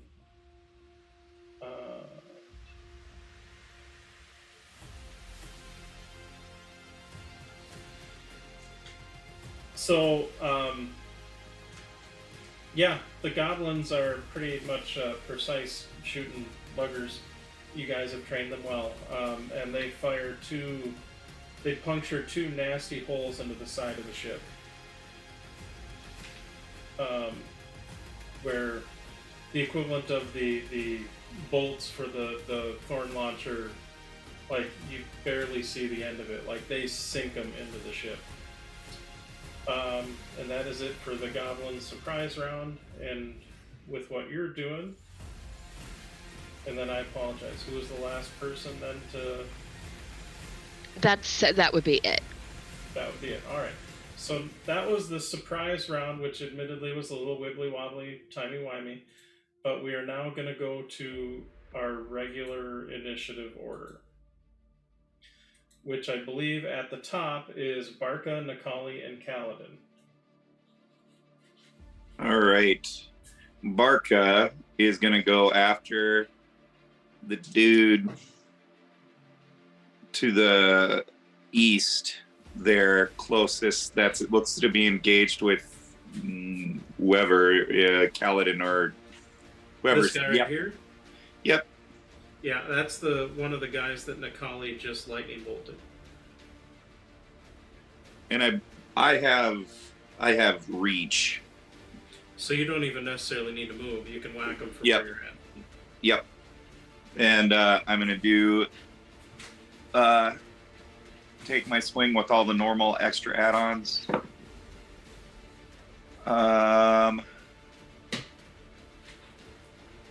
That's a 19 to hit. That will hit. Nice.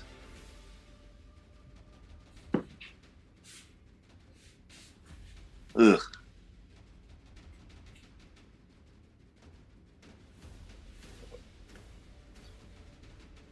One plus 16. So that'll be 19 points of slashing. The guy's still up, but definitely definitely feeling it. Bloody, All right. I would say, if one were to give that. Go for the next one.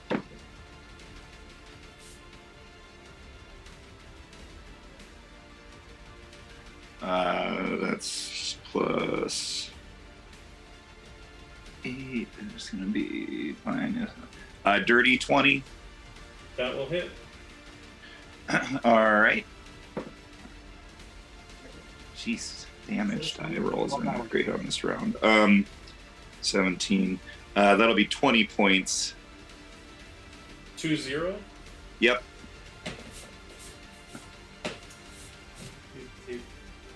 That person is still up, barely. Ugh. Barely.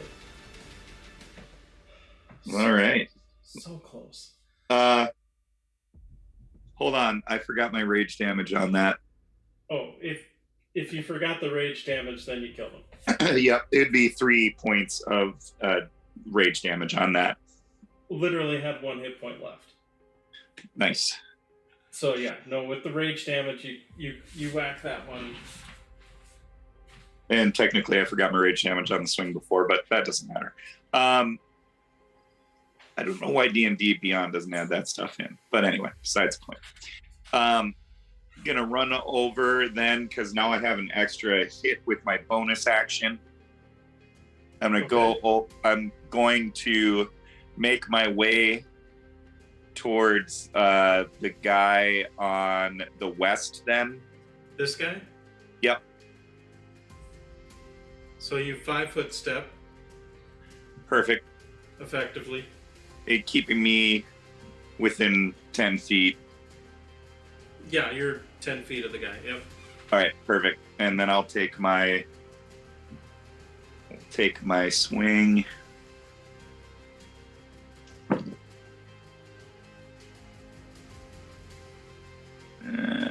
That's going to be 22 minus 5. 17 to hit. Yes, that'll hit. Perfect. Finally, 10, 25. That's 28 points of slashing damage. Oh. The person's still up, but not by much. I'm going to back into the gate afterwards. Then back in where you were before? Yep. Okay.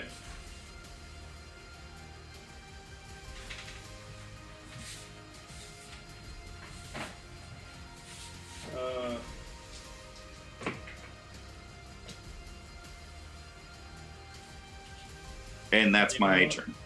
Kaladin's gonna just follow you in and stab at the guy. 1 hit will hit for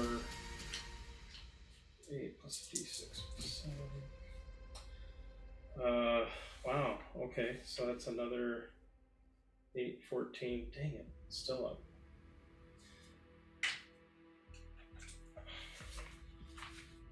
Like you're the big brute who doesn't think about it. You just go in and smash. It's easy for you how things just fall. But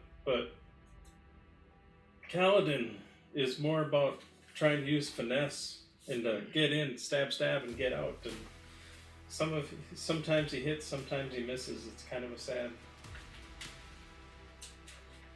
It's a little sad when he misses. It's a little sad. I don't think he needs to do that just yet.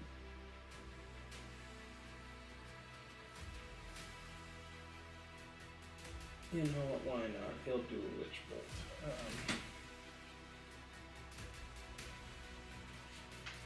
And he now has twin spells, so Who's doing Witch Bolt? Nikali? Nikali. He can't if it's because it's concentration. Well, that's right. Okay. Well, he could just zap him and not concentrate, but that's kind of a waste of a spell. Yeah, okay, never mind. He won't do that. He will instead...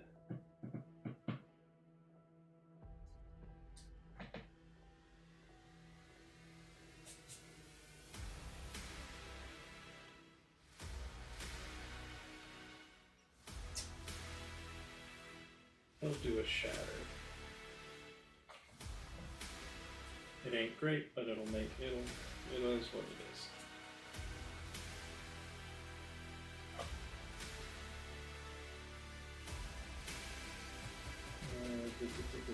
Con saving throw.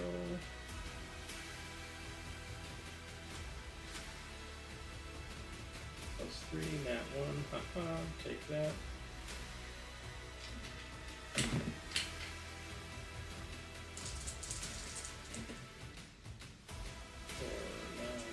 15. Oh, well, he didn't make the save anyway, but he had... Okay. That guy was already messed up, so now he's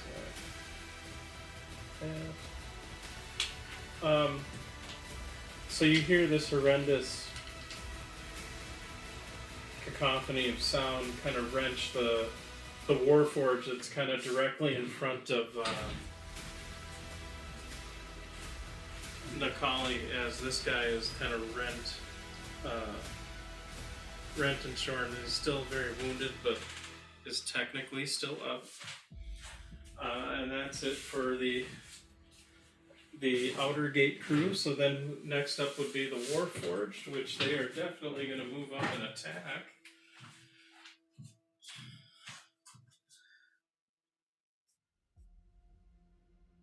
And they yell out warnings for the others that are on deck, and you do hear alarm bells start to ring. And you know what? They're gonna start with. I think they're gonna start by attacking Barca, because Barca looks like he can mess them up. However, not when they roll like that. Holy crap. Well, one got a 19. Does that hit Barca? 19 will hit. So that'll be 6 slashing damage. And I'm not necessarily taking into account your damage reduction from the Barbarian Rage, so please... No worries. I'll just give you the full, and then you can... that is it after the Warforged. You do start to hear some alarm bells, and for those that are on or in the ship, they definitely know that combat is now happening. Ember, you are next. Yay! So you are still currently, what's the term? Restrained? I think you're...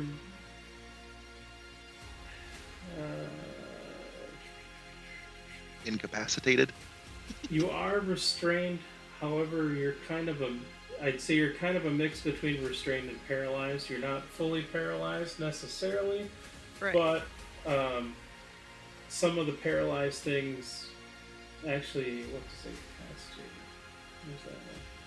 Oh, incapacitated is, yeah, no, you're not that necessarily. So, like, you can't move. Attack rolls against you have advantage. Until you can free a hand, you can't necessarily attack.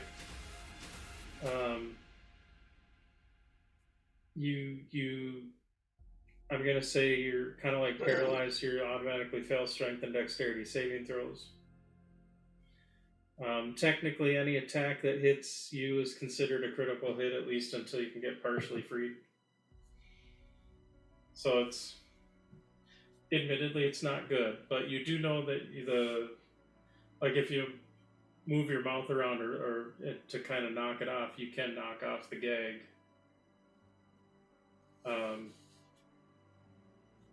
Since Costello did not. Right.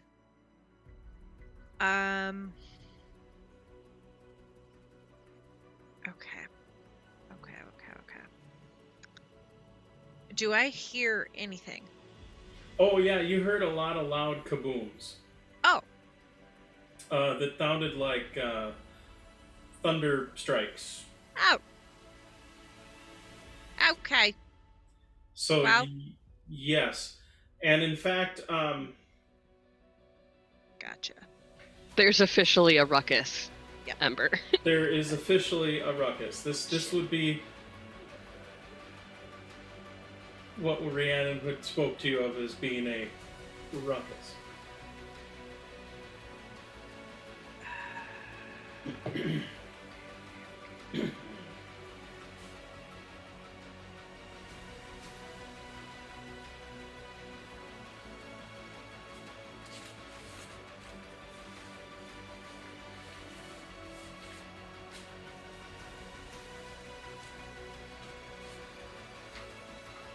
Bear with me. Sorry. Instant range. Pardon me. Sorry about that. No, can't. Shit, can't do that. Okay. So what I'm gonna do? I'm gonna wriggle the mouthpiece down all the way and go, psst. Hey, Abbott. Don't you think one of you should check that out? You know? Go ahead and make a persuasion roll, but I'm gonna say with disadvantage. Ah. There. Okay. Disadvantage. Roll. Oh, come on! It was going to be a nat 20. But instead, it's a 21 total. 21's not bad.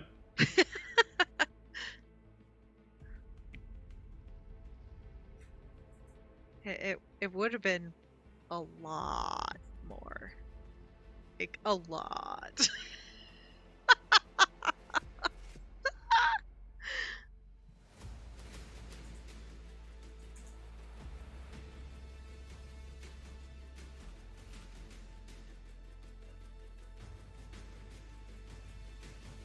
Sorry, I realized there's a thing that I forgot to ask, so I'm just asking it in chat real quick then. And you guys can respond to that in the chat as kind. Okay, after Ember is Amaya and the goblins.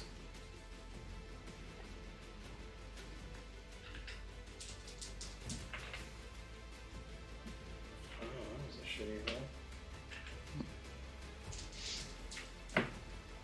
That was much better.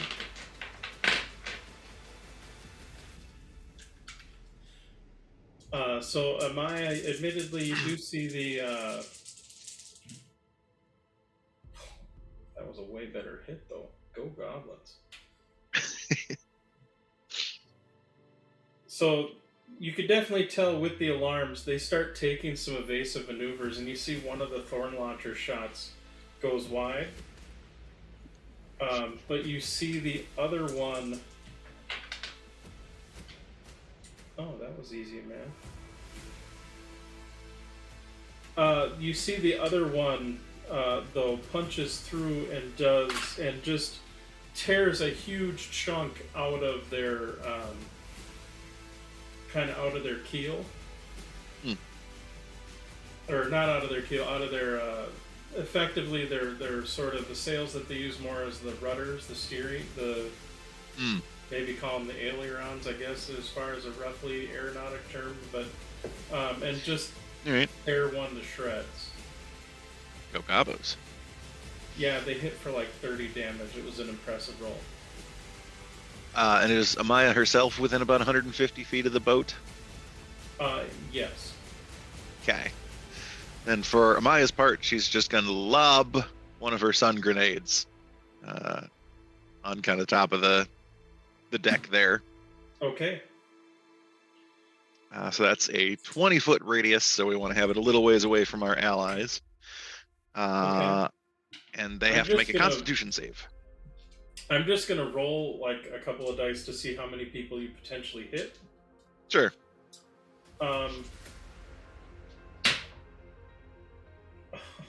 Dear Lord. And then what is the save DC? Save DC is 17 for con.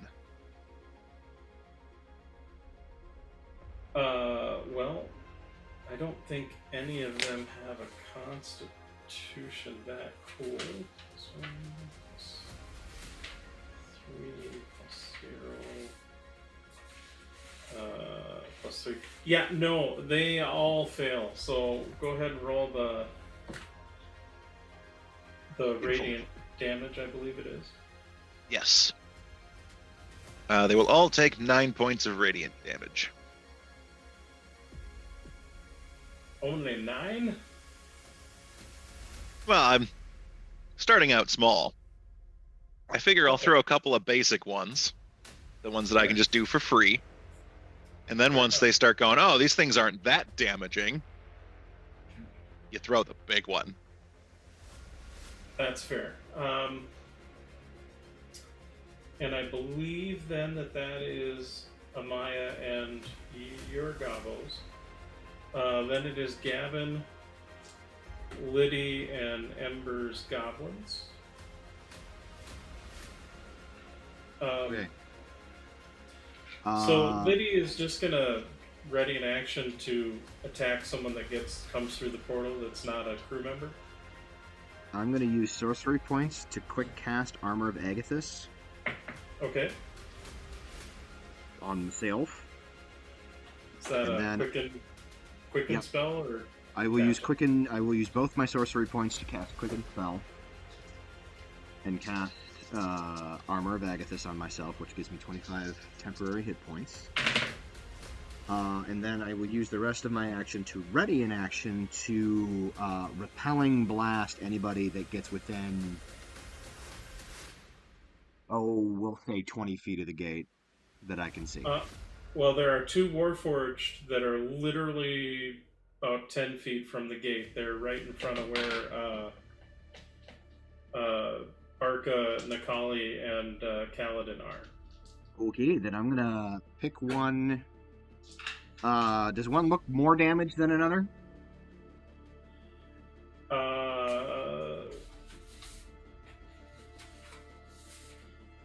Yes, the one on Right. the one on the east looks damaged. Okay, starting with him. Repelling Blast, Eldritch Blast. I'm gonna roll the hit. That is a 17 to hit. That will hit. He will get knocked back directly away from me 10 feet and take 12 points of damage. This does not provoke because it is forced movement. Right. No, I get you. I was And more, actually, more for the other players. you blast him into constituent bits. Okay. Then the next 2 blasts are going to go against his buddy. 17, which hit the first guy, Yep. and a 21. I assume. Yes, that will hit. All right, so he will get blasted back a total of 20 feet and take 12 and 11 damage, so a total of 23 damage. Okay. Now the goblins were also firing short bows, and that was the guy they could. So the first guy pops in an arrow and will take that guy out, and then these will go after the martial artist, and that guy's down too. Okay. So, yeah, not a good day to be a bad guy so much. So you again pump 2 Eldritch Blasts into this guy, and you see and knock him over the railing, just exploding him into bits. And the goblin kind of sunk an arrow in just to kind of like add insult to injury, and then 2 more arrows go sinking into this guy and knock him out as well. And the immediate aft deck, at least for this briefest of moments, is right now clear of any immediate threat. Although it's they don't go till the end of the round. So there's that. So then I believe it is that it for Gavin? Was there anything else you wanted to do there? No, that was a bonus, a standard, and I'm not moving, so. Okay. Then Rhiannon and Katari.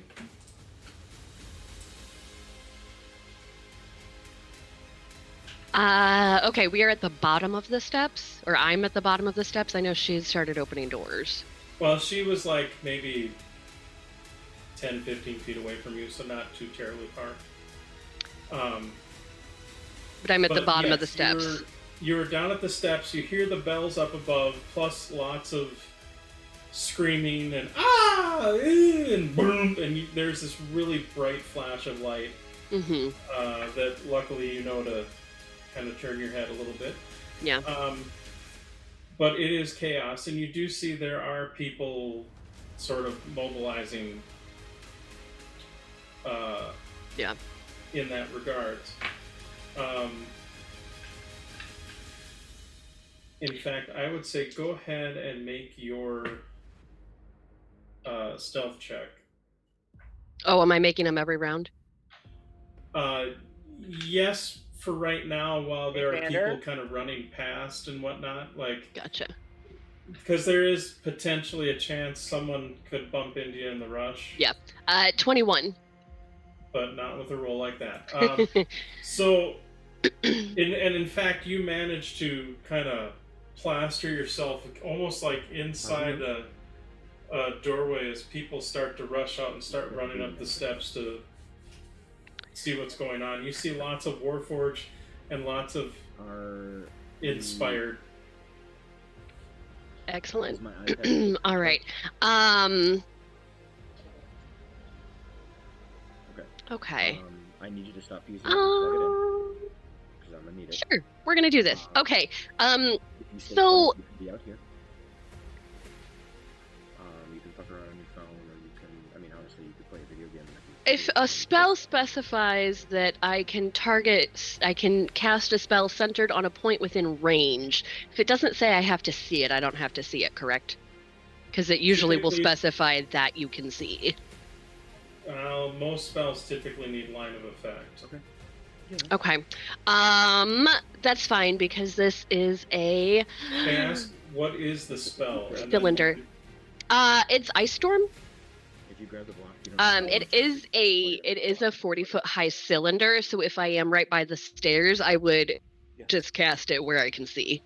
Get this Oh, because you're trying to hit the deck? for my iPad. I want it to come down and hit the deck, and I would be Okay. aiming for like In because that- I know that they would clear out in front of the gate pretty quickly, yeah, and so yeah. I just want to kind of fuck up anybody who's coming up onto the deck from below decks. In that case, not a problem. You can go ahead and do that. Okay. So for any, it is a 20-foot radius. And I would center it, honestly, probably just in, like, right by the stairs, so that Sure. if any of my folks are closer up, they're not going to get hit. Anybody in the cylinder has to make a dex saving throw. And the hailstorm, if they... words. If there is anybody in that radius, they have Okay. to make a saving throw. If they fail, I'll roll damage. They'll take some damage regardless if there's anybody in the radius. And then the hailstorms will turn the area of effect into difficult terrain that'll Okay. slow them down. Sadly, I rolled a natural 20, but That's okay. They still take damage on a successful save. so go ahead and roll the damage as if a successful save. It still causes the terrain to be rough terrain, which is beautiful, and is a good crowd controller. Let's see. 2d8 bludgeoning and 46 cold.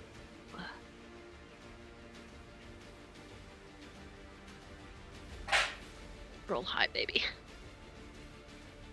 So that's a total of 22 points of damage. I can separate it out if you need it separated. And that's the high That's damage? that's the full damage. Okay, so then that's that. And it's bludgeoning, you said?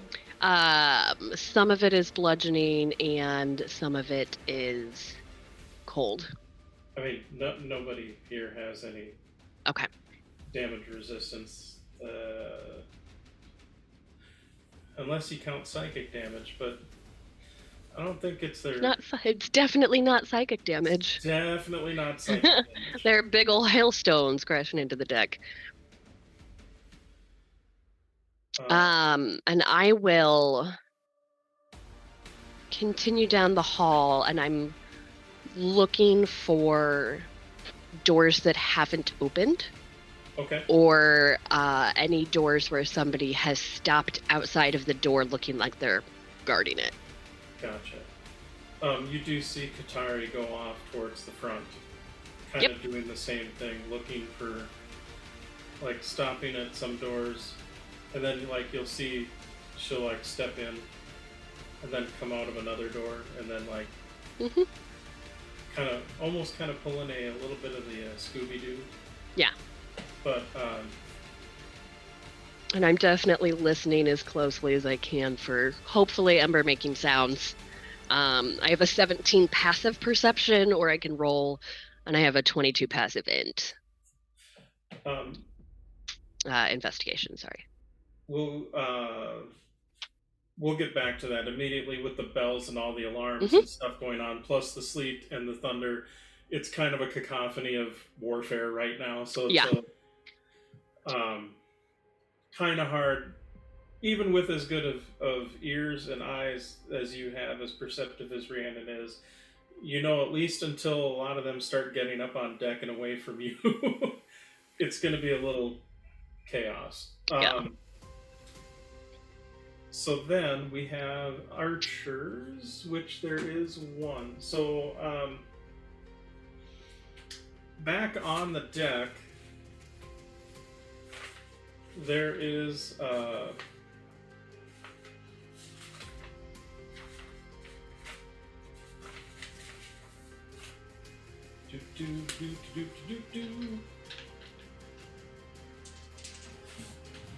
there is an archer that is going to move up at least on the stairs just enough to kind of breach over the edge a little bit. That way they can still have a little bit of cover, and is going to start pumping arrows into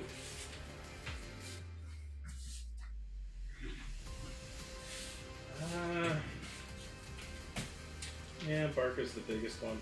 They'll go after Barca to start. Let's see here. I down to 9 hits. Does a 20 hit Barca? Yes. Alright, and they're going to use one of their archer's eye as a bonus action.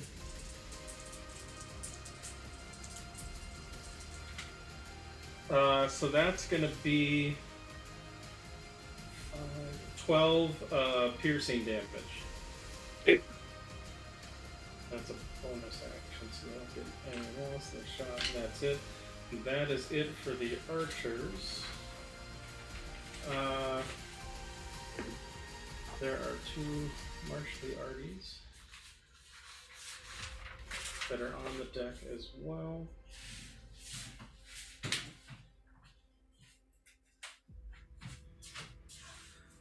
Let's see, 5,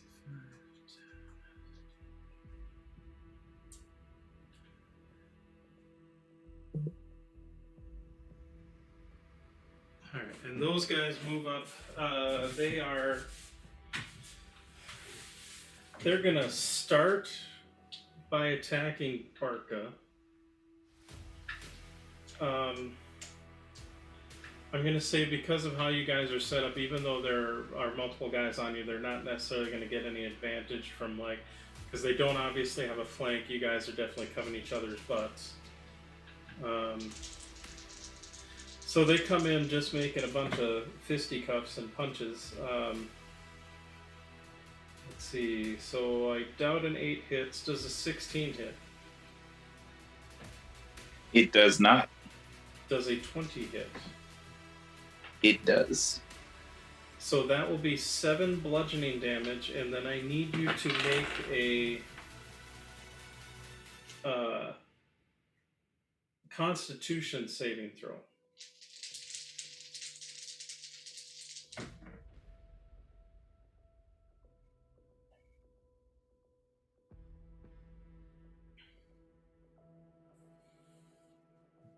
The DC is 13. 13. Oh, did you make a 13? I rolled a 13. Yep. Beauty. And then the other guy will attack you as well. 15 doesn't hit. Did you say a 16 does not hit? Correct. A 21 will that hit? Yes. Okay, so take 7 damage, and then I need you to make a... Yeah, we'll go dexterity saving throw. That is 5. You are knocked prone. As basically, this other guy kind of, as the one guy gets in and clocks you in the jaw, the other one sweeps the leg, Johnny, and manages to trip you.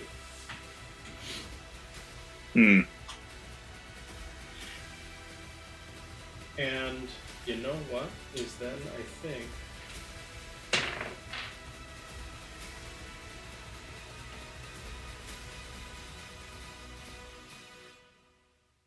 Yeah, why not? That sounds like a good thing. So, and then actually kind of leaps over you. You can go ahead and use your reaction to make an attack. You will be at disadvantage because you are prone. Fair enough. Did you reckless this round? I did. Oh crap! I should have rolled those with advantage. All right, I'm gonna do one thing real quick.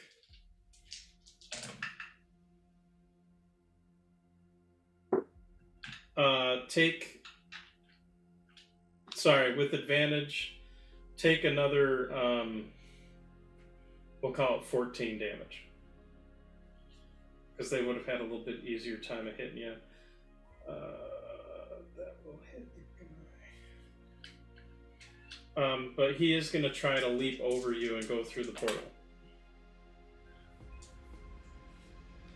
Kaladin does take a swipe at him. Hitting for...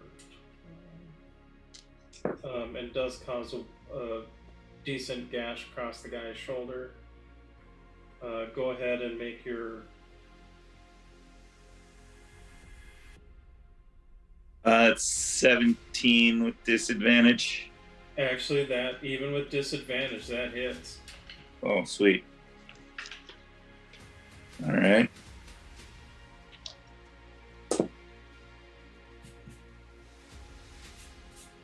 That'll be for 9, 13, 16 points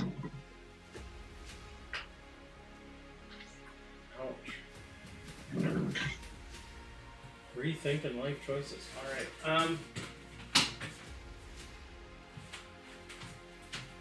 So that one will leap over and through.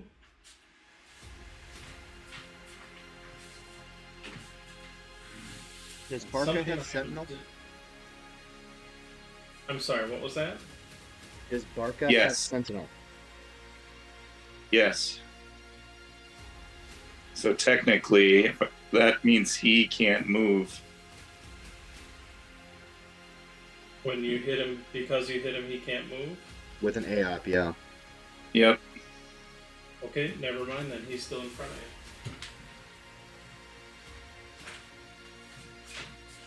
Liddy does not get his attack of opportunity.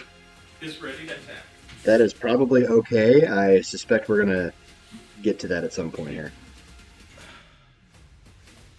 Yes. Okay, martial arts. Now we get to the bottom of the round, inspired.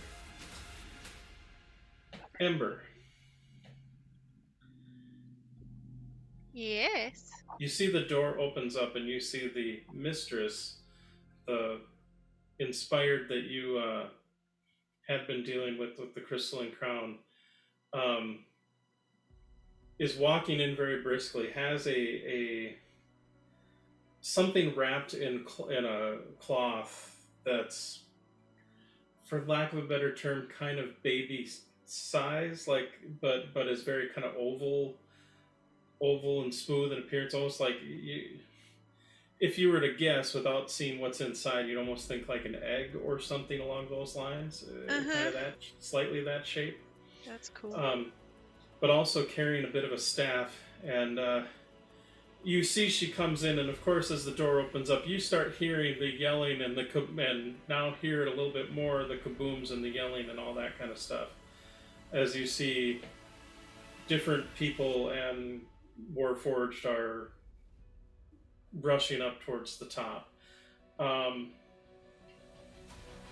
you see she looks down at you and kind of uses her staff to sort of kind of lift your chin up and goes, I underestimated your friends. I was hoping I had more time to set my trap off before more time that I could break you, but I'll have to do with what time we have. Well, you know, rehearsals are on Thursdays, and we're on a bit of a time crunch with our next performance. You know how it is. I'm tired of her mouth. Kill her. And it's like, Do I have an action? I've got other things to deal with. And you see, and then you see she kind of heads out.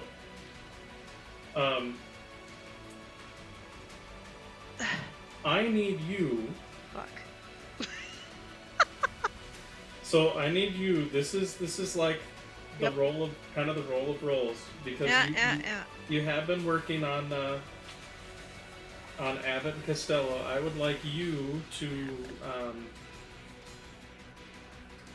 I'm gonna say roll persuasion with disadvantage.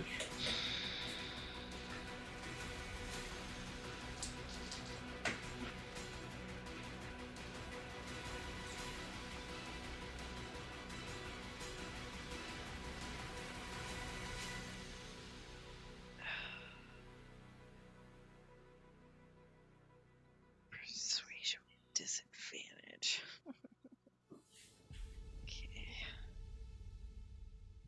Okay.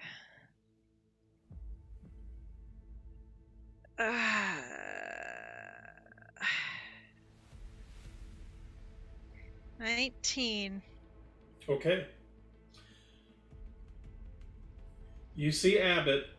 You see Abbott's hand kind of retracts, and you see this blade about maybe 1.5 foot long stick out in its place and goes, by the mistress's will, and comes down. No. And you see Costello actually does step in front and bring his shield up. You kind of block it, and it's rolling with disadvantage. I knew I liked you over him. and therefore and does miss you. Well, what's your? Let's see. What's your AC? 16. Okay. So yeah, because of Costello kind of diving in, manages to deflect it off his shield, and then the two start to battle, and that will be, we'll deal with that on their turn. And then last thing I need. So we're gonna tick that down to 3. Gosh darn it. All right. So then it's gonna be top of the round, which is Barca, Nakali, and Kaladin. You've got 2 martial artisty guys in front of you and an archer off a little ways. All right, I'll use half my move it to get up, Okay. and then I will. Let's see here. I will attack the person right ahead of me. I am not using reckless. Oh. Fuck! I forgot to do something. My apologies. Oh wait, no, it'll happen after. Never mind. We're good. Keep going. Sorry. Okay. Brain fart. Anyway, First swing is 13. that will miss. Okay. Second swing is a 22. That will hit, however.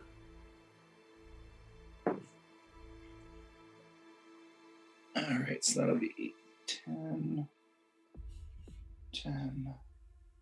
For 28 points of slashing. Dear Lord. Still up barely.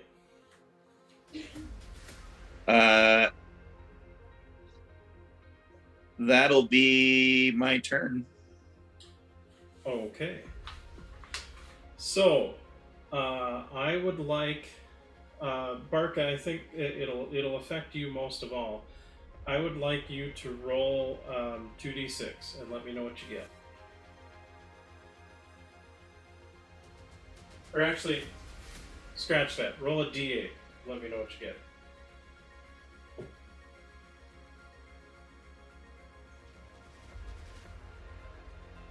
Barca? A 4. A 4. All right.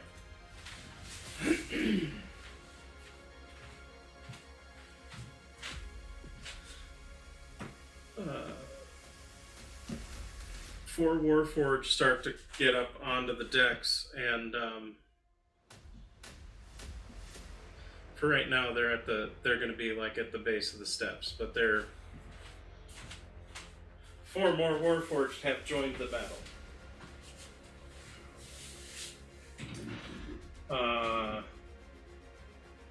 Oh, and then, you know what? The Warforged are going to battle each other, so these are just going to be straight rolls. Let's see who whacks who first.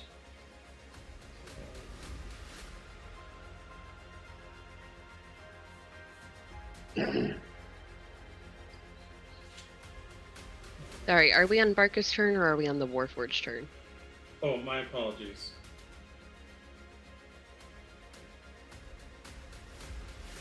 You're right. We're still on Barca's turn. My apologies. Okay. I'm getting ahead of myself.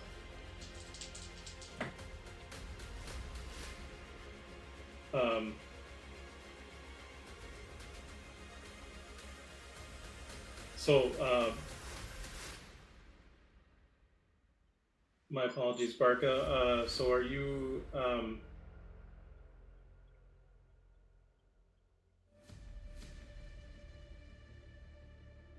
Barca, are you done? Yeah, that was my turn. You added something to the end of it. Oh, no, yeah, that was the Warforged, but that technically should have been the Warforged. The colony is gonna... Okay, so... you know what? Let's do this.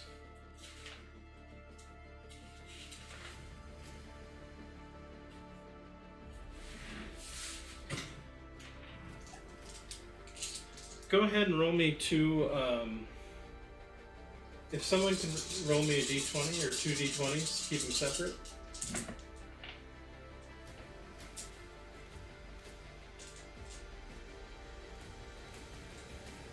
I got it. First D20 is an 11.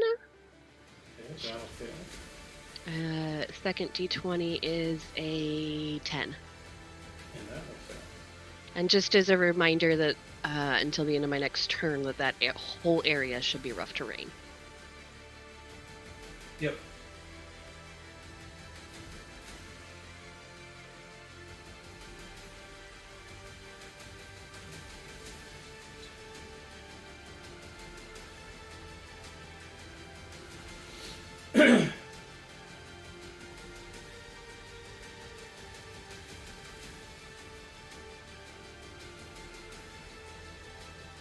Okay, so Nikali 5-foot steps to here, so to speak, and then shoots a lightning bolt, which takes out the guy that you had chopped quite a bit of smithereens into, and kind of damages this guy, and then kind of moves back.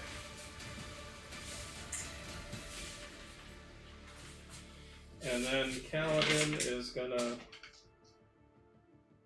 attempt to whack-a-mole.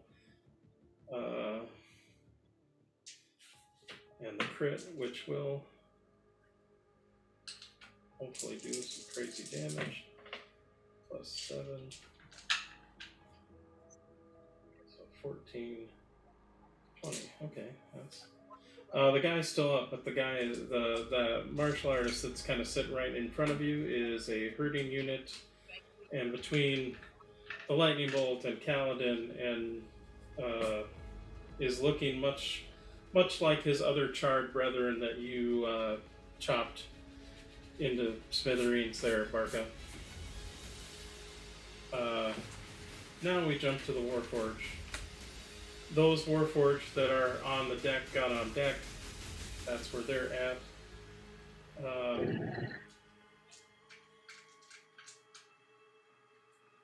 Ember. Mm-hmm. So Costello and Abbott are fighting each other. Abbott manages to get in a shot on Costello, which is not great. But then, but you see Costello kind of took it as a sort of a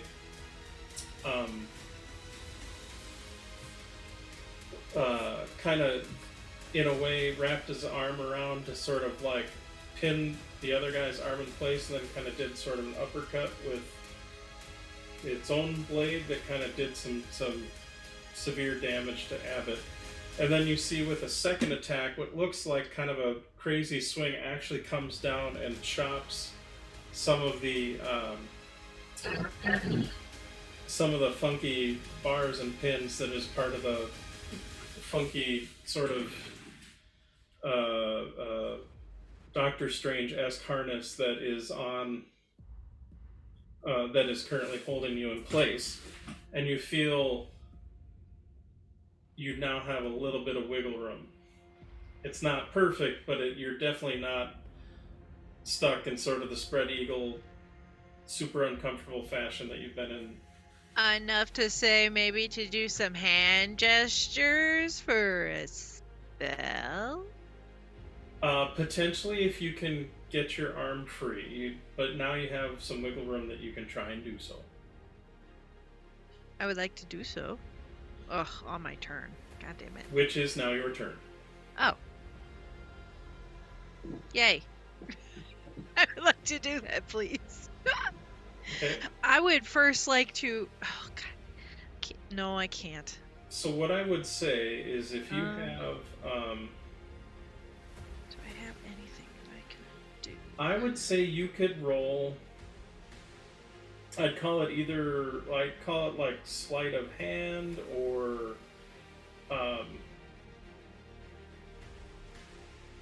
I'd say sleight of hand or acrobatics with disadvantage to try to get your arm free enough to be able to cast a spell. Sleight of hand or acrobatics? Acrobatics with disadvantage. Or just straight up sleight of hand? Correct. Okay. Straight up sleight of hand it is. Let's go. Not great. 7. Okay. Eh. Admittedly, it's a bit hard. Do you have any spells that are verbal only? That's what I've been trying to. Other than my stupid book. Bardic inspiration stuff.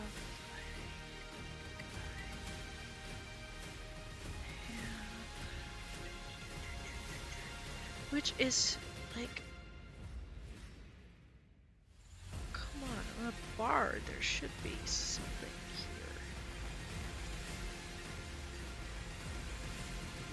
here. Healing word is not going to help me. Well, it actually might help me.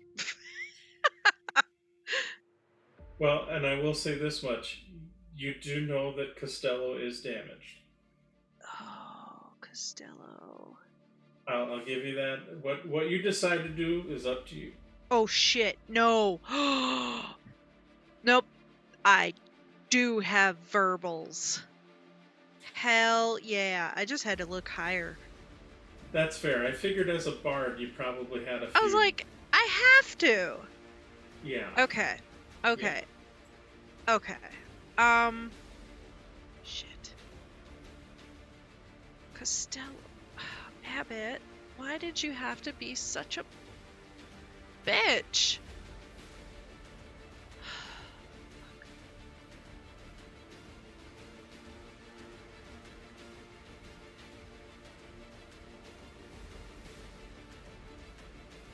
Oh shoot.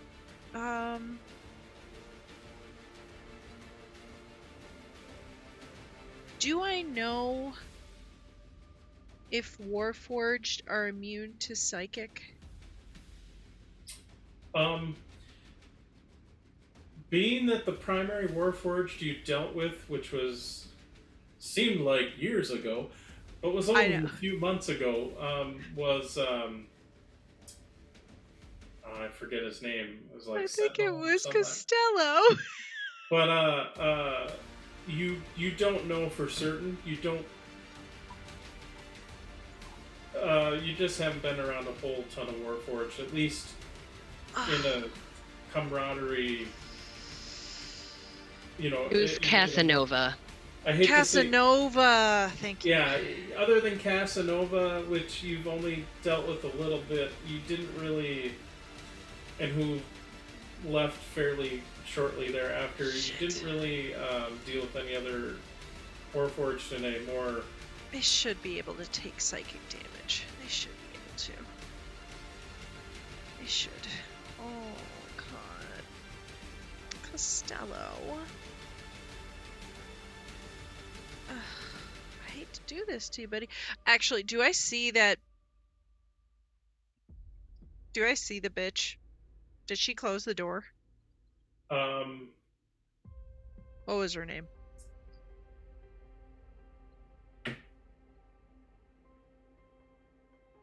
I will say you did not. She did not close the door.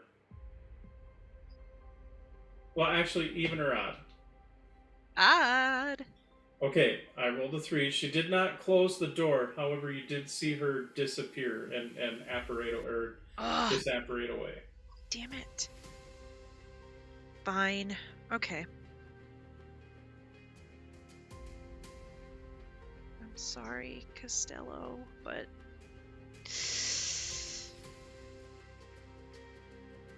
this is gonna happen. He needs to make a intelligence save of a 16. Do they both? Just him. So Costello is the one that is fighting, trying to protect you. Sorry. No. Abbott. Sorry. My bad.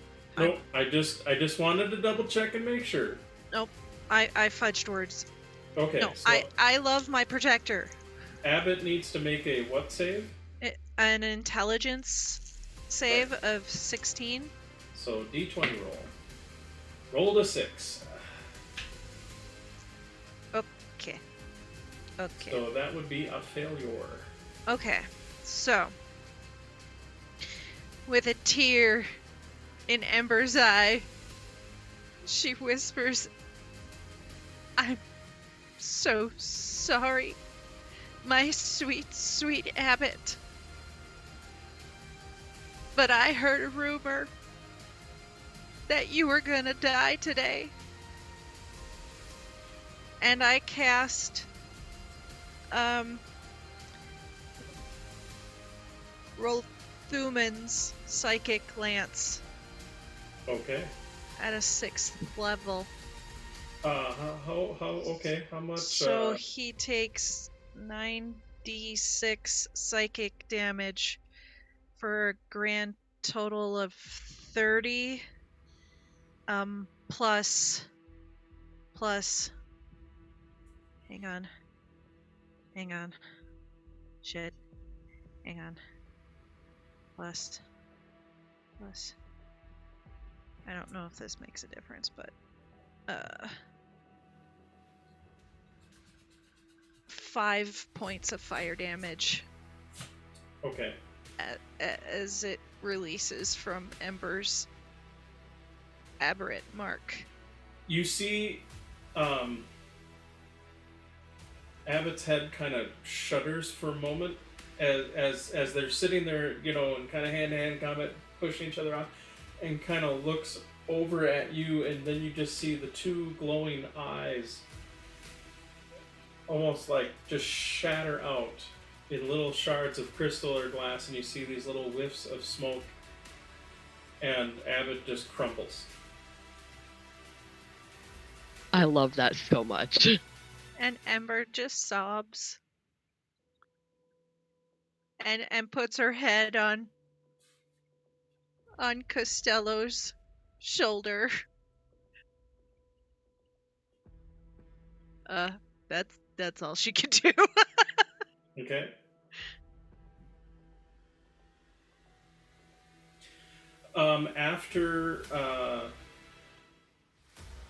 After Ember is Amaya and the goblins.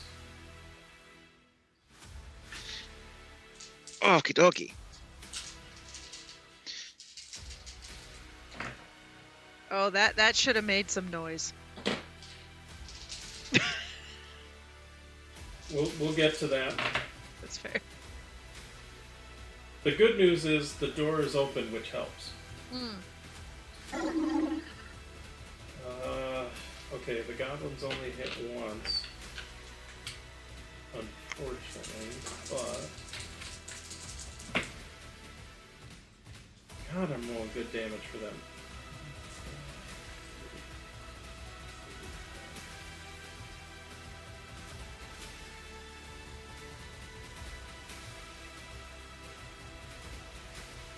So,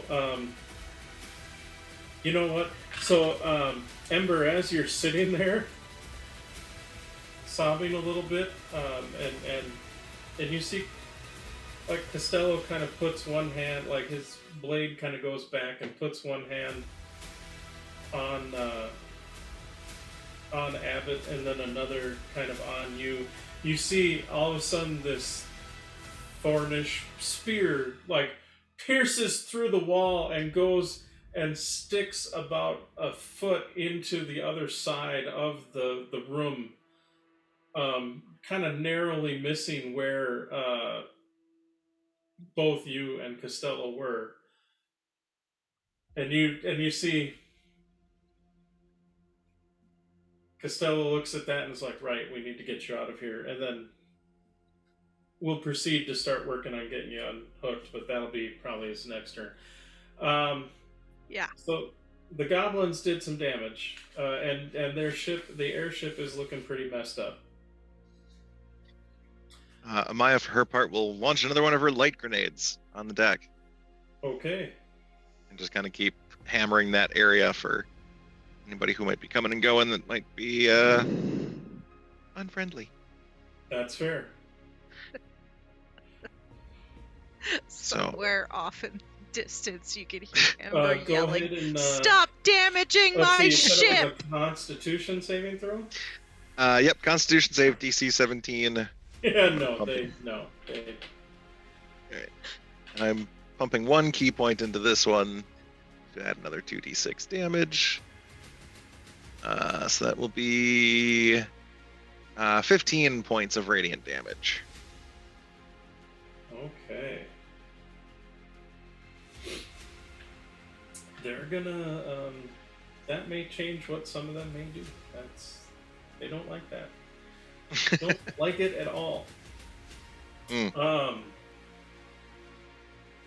All right. So then it is Gavin, Liddy, and Ember's goblins.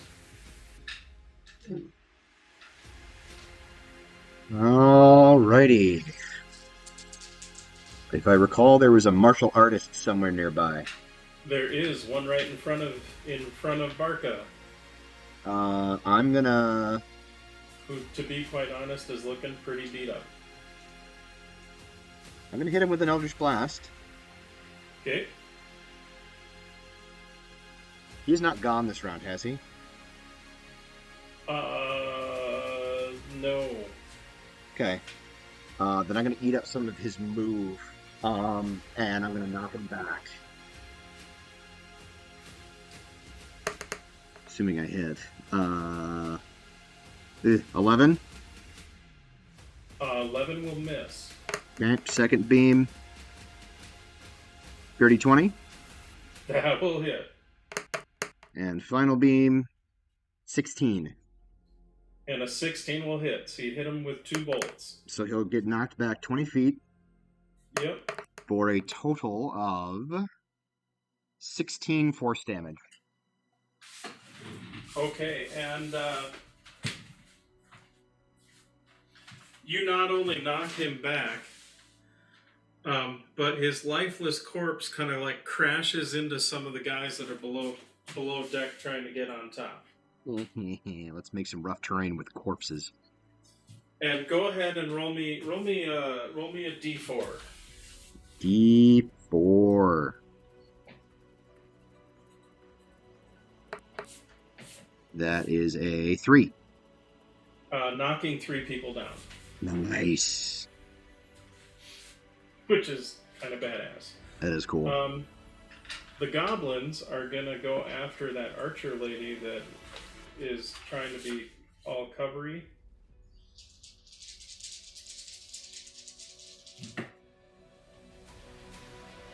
Nat 20. This is 16. No, wait, I'm looking at the wrong critter. Hey. Yeah, they got a plus 8 to. Never mind. Yeah, that's it. Okay. Okay, so hit, and the crit.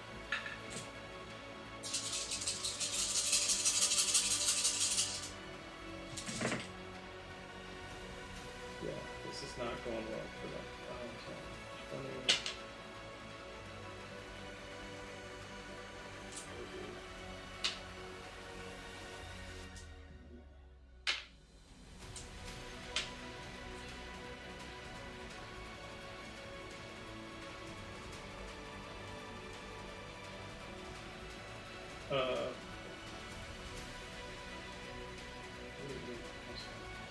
You see 3 arrows pretty much go into the neck of that archer, and that archer drops.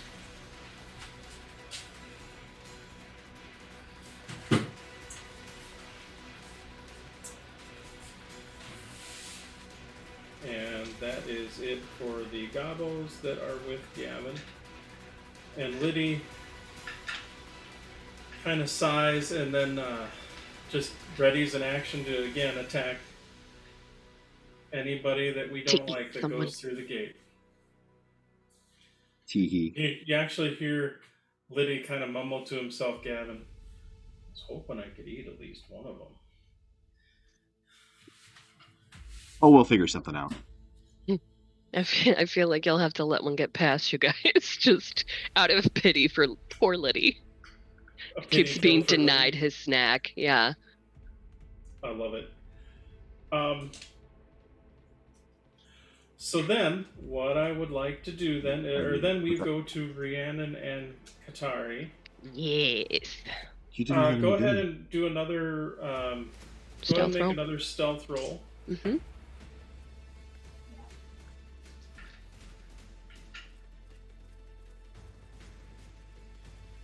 Take care Not of as good. A yourself. 15. I think you should. Too. So Take care of your stuff. If you have a yogurt, you may have a cookie. you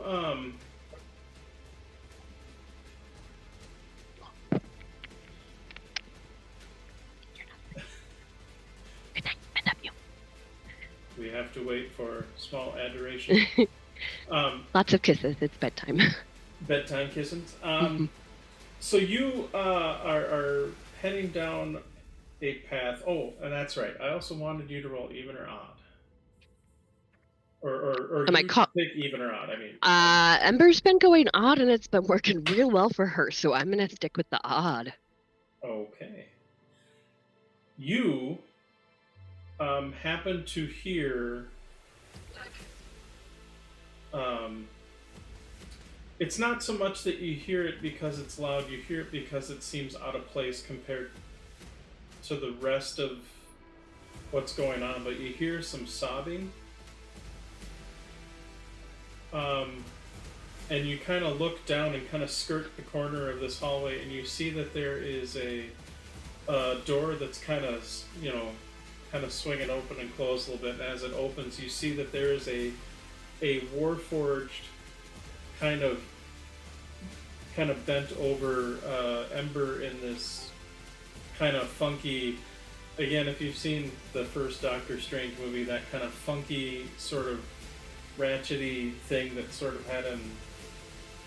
I haven't seen it. It's Some sort of weird like harness. It's like this harness made out of metal rods, Mhm. and that kind of like stretches out every bit of your body into this really uncomfortable sort of kneeling-esque pose with your arms kind of Naruto style behind you a little bit, Oh, jeez. Ouch. but also a little bit hunched over. Like it's not fun. It's medieval torture. It's like a medieval torture, very much of a. Yeah.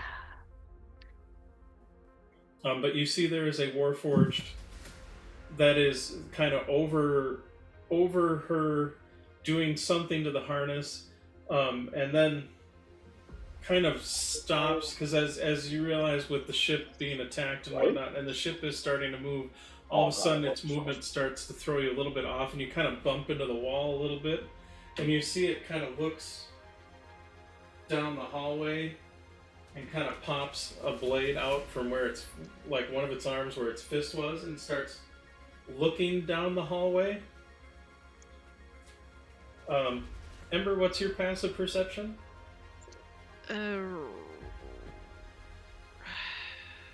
17. Okay, you heard something as well. You don't know what though, because you don't really see anything. But you do. But whatever it was, you noticed that Costello noticed it as well. I will yell out, "Bitch, if that is you, I cannot take you right now. I will take your number and we will check back with you next week. Got it?" Is there anybody in the hallway with me? Actually, so we'll say you're kind of like on the corner of sort of a L in the hallway, sort of, so to speak. And so like down one way you see Ember and this Warforged. You see down the other hallway, all of a sudden getting thrown out from a doorway, you see kind of slamming against the wall, you see Katari, who drops down and then immediately whips out 2 daggers back into whatever tossed her out into the room. And then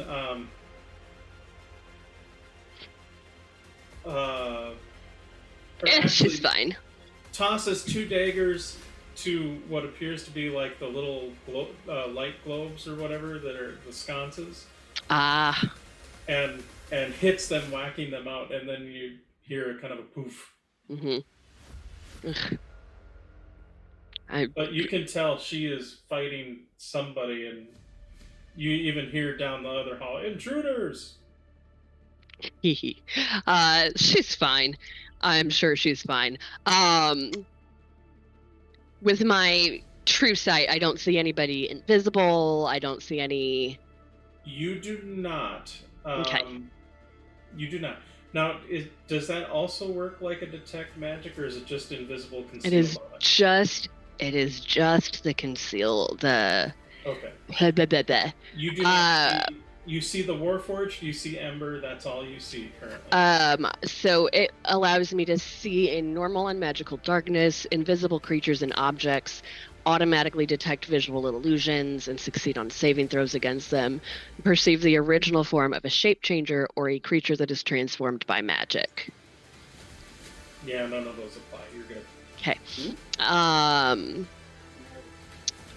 How far away is Ember from me? We'll call it 20 feet. Excellent. I will bonus action cast Misty Step, and I would like to appear on the other side of her, away from the Forged with the scary blade, and hopefully, not in range of his scary blade is a reaction. Okay. Because I would like to not die.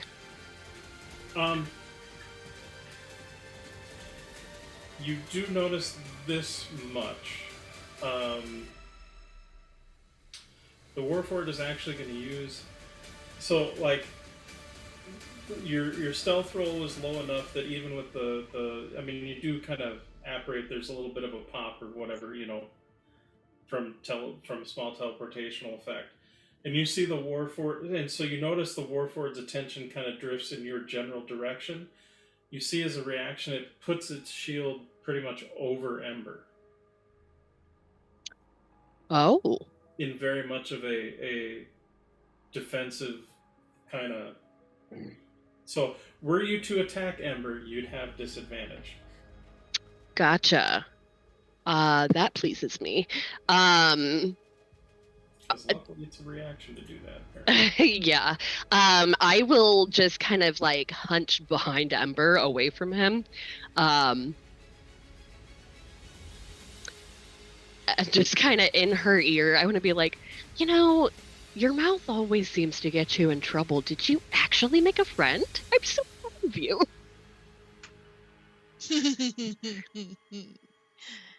And I do. And I will start trying to figure out this contraption and help get her out of it.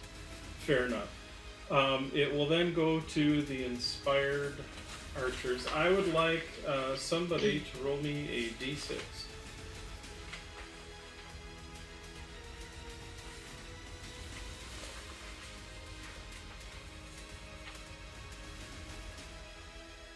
If someone not me could do it, that would be great, because I'm catching up on notes. Yep. I can do. D6, you said? Yes. 5. Well, that's not good. What do you mean, not good? For you guys, that's not What? good. Oh, shit. 5 archers have entered the fray up top. Okay, guys, I shouldn't be allowed.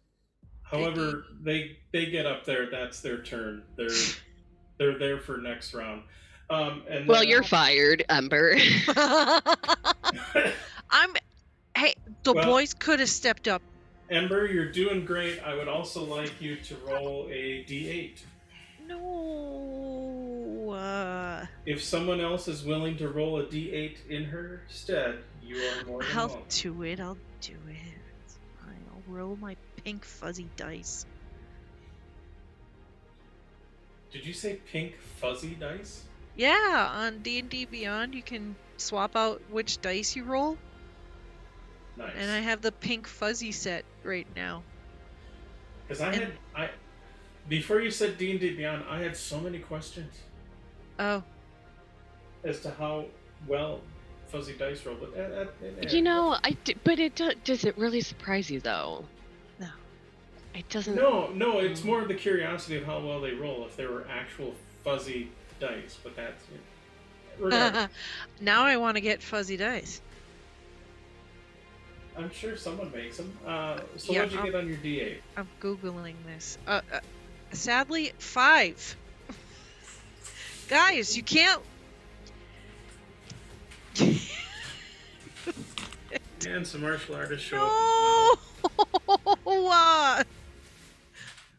So just so that we all understand what's going on, Lilith is single-handedly. Ember Ember is single-handedly causing a TPK, or at least of the players on the top deck. Somehow I have fucked up my own rescue by almost releasing myself, but then probably recapturing myself. I don't know what's happening anymore. It's fine. We'll be fine. And then lastly, And would somebody like you- almost washed me. I would like you to roll even or roll a die, or pick even or odd, and then roll a die. Doesn't matter the die. You want me to do it? Sure. So I'm what gonna do you say even. pick, even or odd? I'm saying even. I'm rolling a d20. I got a 1. All right. No. Are you? And one inspired because like you guys didn't have enough people to mess with. Inspired? Did you just say inspired? Inspired, yes. Oh. Much like the people you've. No. It's fine.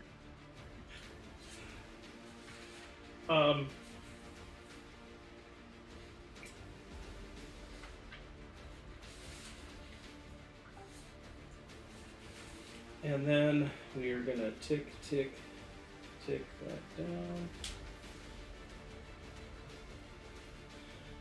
So then it becomes top of the round, which is Barca, Nakali, and Kaladin. I'm gonna hold my attack action until something's in range. So do you want to ready an attack? Yep. Okay. Now, okay.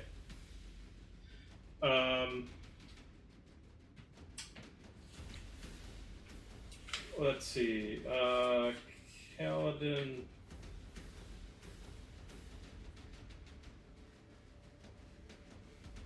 He's got a crossbow, but I think he's going to be getting into hand-to-hand a lot quicker anyway.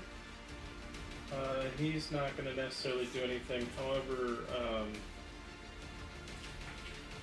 this seems like the perfect time now to chain lightning, so I think that's what Macaulay's going to do.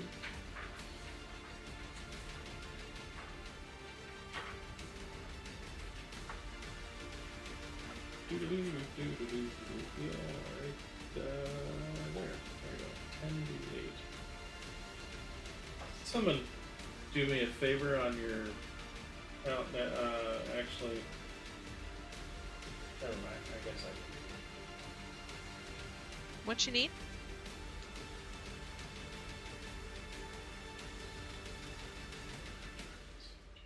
Four.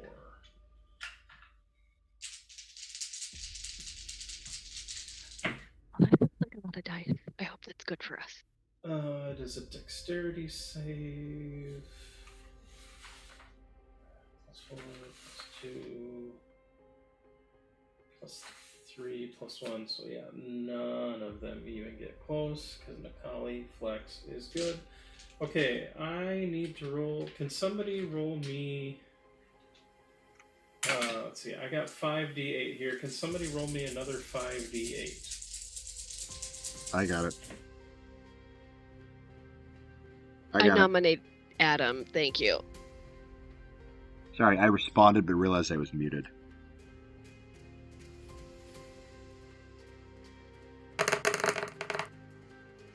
D&D Beyonce 22. Okay. So,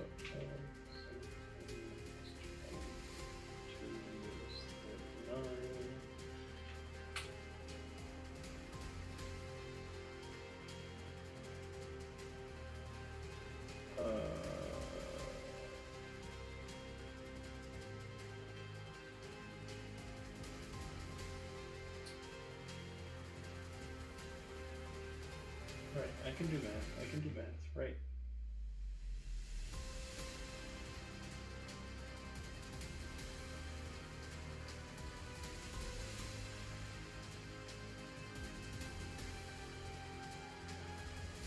I'm gonna do this.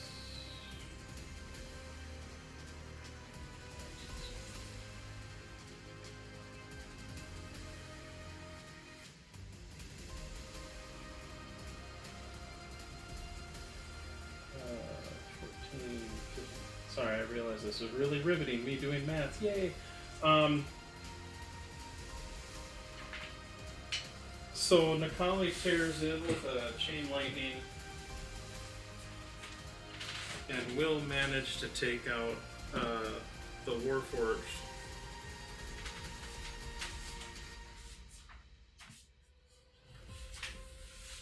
That are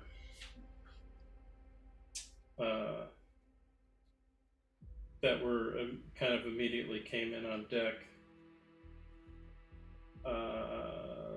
And that is it for them. So then it is the Warforged. Hey, they don't get to go. Ember.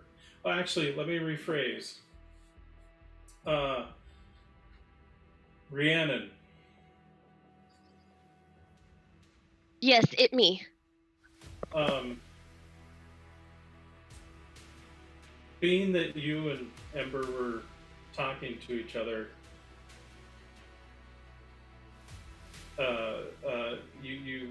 Ember, you see Costello is like, are you her friend or foe?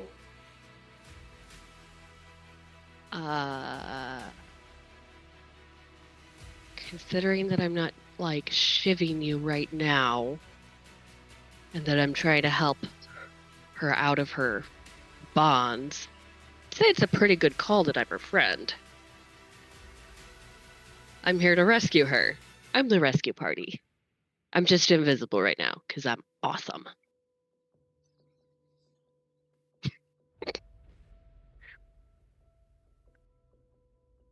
Miss Ember, do you trust this entity?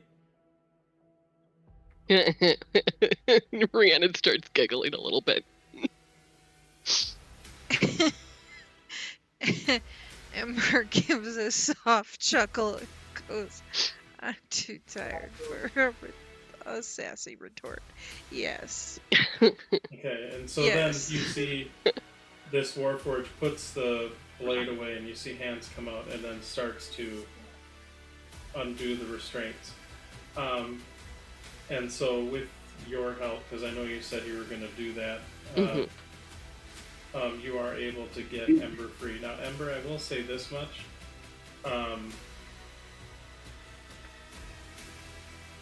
I'm going to say...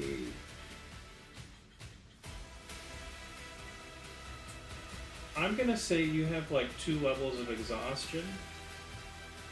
Oh. Okay. Because even though you've been fed a little bit of food, admittedly you're still hungry, you're very thirsty, and with your body being in that contorted shape for like 5 days, your limbs are jello. Yep. Okay. Got it.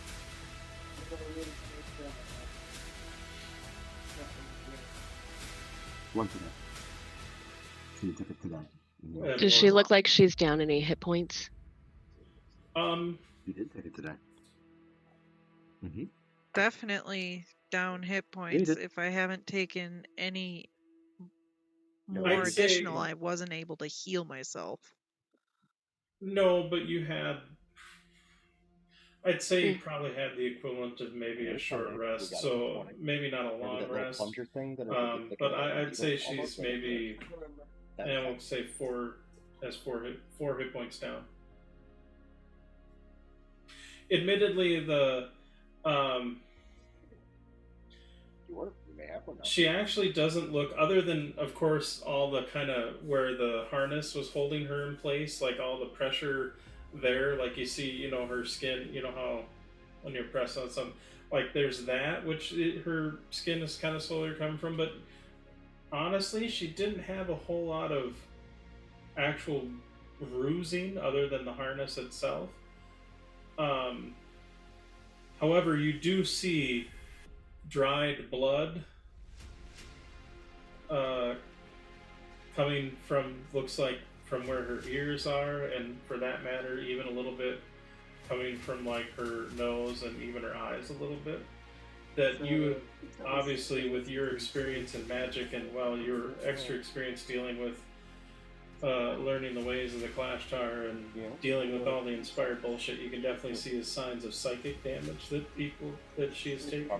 Probably stuck to the pan, which has been a lot more. We'll put it that way.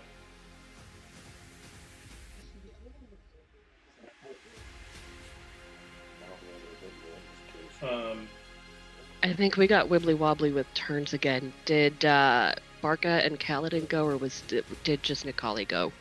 Maybe I missed something. No, Barca was readying an action, and Kaladin was as well. So Okay. No, we're good. This is still the Warforge's turn. Ember, it would be your turn next. Oh, okay. Alright, so I am now good and free, but I'm exhausted as shit. Okay. First, I give Rhiannon a big hug. Oh my god! You can't see me, so you're hugging air, but I would definitely let you hug me. While I collapse on the air that I would feel over there. Yes. Oh, yay. So happy.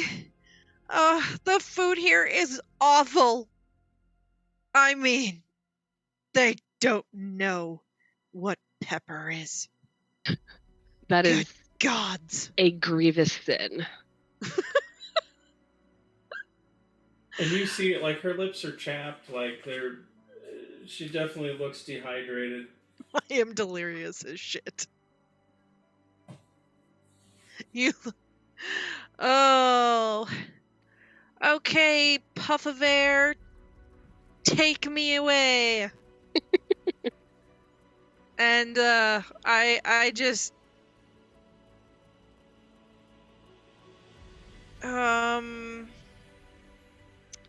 grab. Let's see.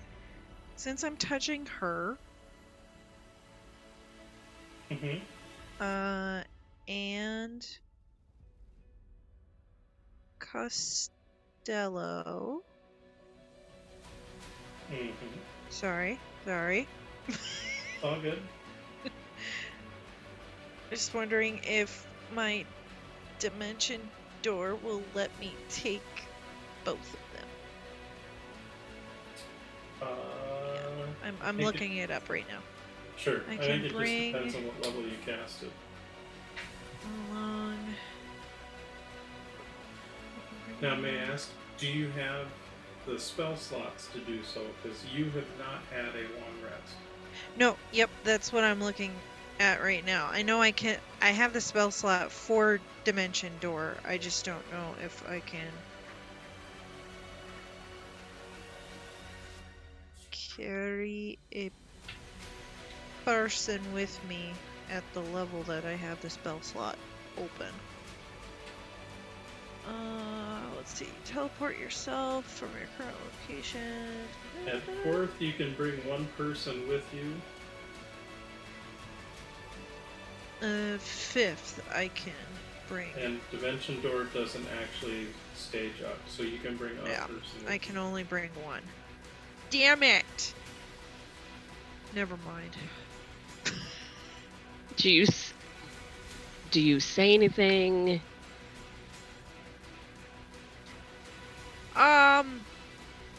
Yes. Help me help you, Emperor. I'm delirious. Like, literally. Yeah. Oh my god. Here. So much pain. Yeah. Calgon, take me away. And please, Costello, dear, Costello, we need to go. We need to go to a different ship. Wait, where does the mean lady go? Where did she go? You don't even necessarily know she's there. If by mean lady you're referring to... Oh, my apologies. You mean the mistress? The Yes, mistress. mistress. You don't know. Yeah, mistress! I'm just gonna start screaming mistress. And then just start, I'm gonna run out of the room. Mistress! And I'm just gonna start yelling out for mistress. Didn't realize that you were the bottom in a situation like that, but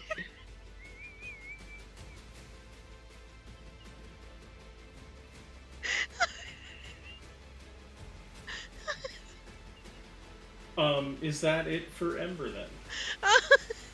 I'm gonna, yeah, cause I'm gonna dash and I'm gonna double dash. I'm gonna dash and dash.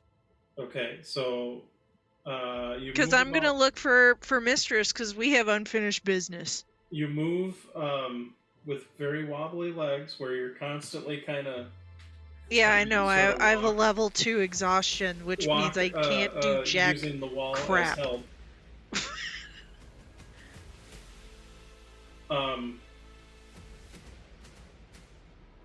And you see... Am I admittedly, RPing this right? Rhiannon, you see the Warforged look in your general direction, because again, can't see you. Goes, is she normally? Never mind. And then, this is a bit much even for her. and you see, like the last thing the Warforged does before we move on to Amaya here is, you see he takes the arm blade off of the other Warforged and attaches it on and collapses in. It collapses in, and he takes it to shield, and then just kind of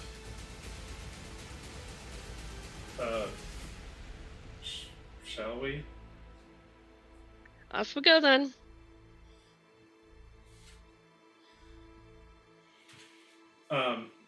Amaya, Gabos.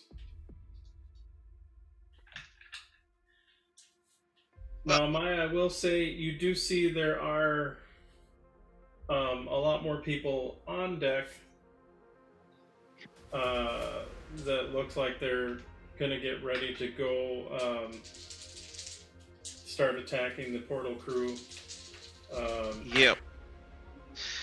So we're going to go ahead and lob another light grenade in there, and we're going to pump all 3 possible key points into that one.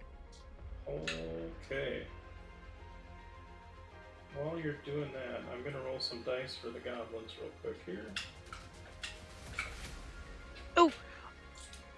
Crap.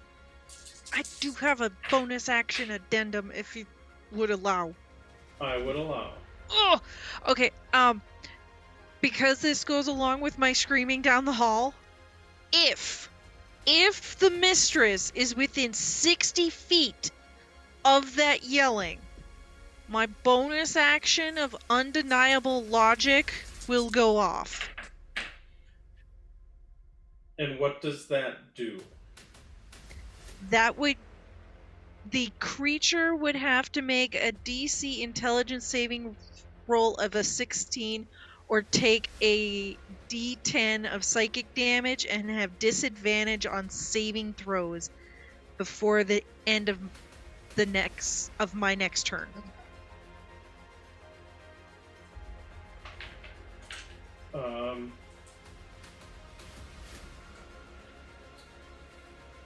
Because yeah, Okay. that's my bardic inspiration. Okay. And they just have to hear it. They don't necessarily. Yeah, it's just here because it's my Okay. bardic inspiration. It's my song. It's my quote unquote song, but I Nope. turn it for, you know. That's fair. So yeah, so Ember's walking along the wall and then throwing shade at an invisible thing. Gavin, Liddy, and the Ember Goblins are up next. Oh, did the top deck guys do the Oh, saving throw against the light grenade? My apologies. Let's see. None of them are even going to get close. They highest was like an 8. Beautiful. Oh, that could have rolled so much higher on the damage, but still 26 points of radiant damage.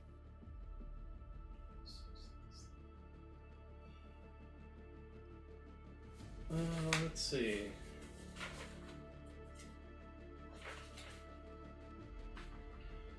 Well, the single inspired guy is definitely dead.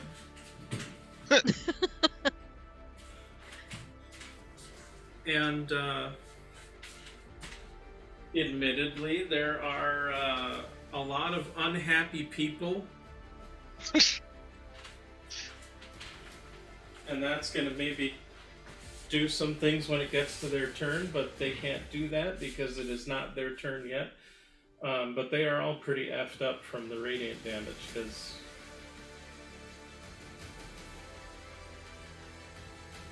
Oh, and actually...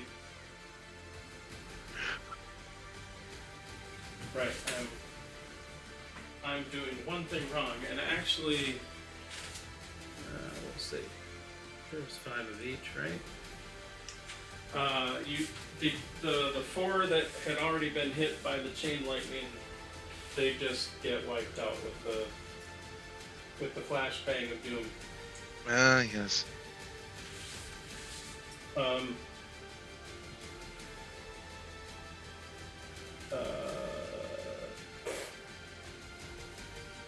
So then it would be Gavin, Liddy, and Ember's Goblins. Yes.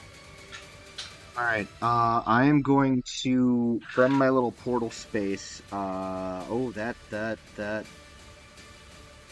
So I will say the guys, the people that are crowded on deck are lower than your sight line currently. They have not gotten up to that back deck. Okay. I'm just gonna ready an action to Eldritch Blast. And I'm gonna shed the love. So I share the love. So I have 3 Eldritch Blasts. I will hit 3 different targets if they present themselves within the next turn. Okay. That'll be what I do here. And admittedly, the goblins will probably have to ready. Actually, I will flat out just tell them to ready. Like that'll be my order at this point. Fair enough. So you are all ready. You and the 3 goblins are ready to go. Then it is Rhiannon and Katari. Rhiannon will first use the Zaya token. Zaya, tell Katari that I found Ember. She's pretty out of it. And loud. And I will assume that message goes... Oh, and, get out. Just get out of here. And Okay. assume that message goes through. Okay. I will then go after Ember, the screaming mad woman of chaos. She's easy to catch up to. Yeah. I will just go up to her and be like, okay, she's probably up on deck trying to stop us from leaving. I have no idea whether that's true or not. I'm hoping that in Ember's state that she's not going to know that I'm lying to her. I just want her to get her the fuck out. And I will try to, like, loop an arm over me and start guiding her up the stairs. Okay. In the hopes that we can get up the stairs and maybe I can see the bundle of people up there. Okay. So we'll say you're not gonna quite. You'll probably like, I don't need to be up on deck. I just need to look if I can peek over. because you're helping Ember. You won't necessarily be able to see the deck this turn. Probably next turn. Okay. That's probably. I can only imagine, like this Ember is just kind of walking all willy nilly, like with one arm out in the middle of the air, like. Right. Maybe it'll throw some people off, and they'll be like, "The fuck is happening here?" But as we walk, just in case, like, I'm gonna just dump like just a first level cure wounds into Ember. Okay. For 6 points of healing. Thank you. You are welcome. I unfortunately do not have high level enough cleric spells that I get greater resto. All I've got is lesser, so I can't help with your exhaustion. Does Ember still have her, just for future reference, does Ember still have her armor on? Does Ember wear armor? No, her armor is not on, and she does not seem to have any of her gear, although she does have her necklace that was kind of hidden below her clothing. Okay. But she does not have any of her gear otherwise. Okay, sounds good. That'll be my turn. Okay. So I have Amaya. I'm gonna have some archers that are gonna want to shoot at you. They can try. Because you are being a dick.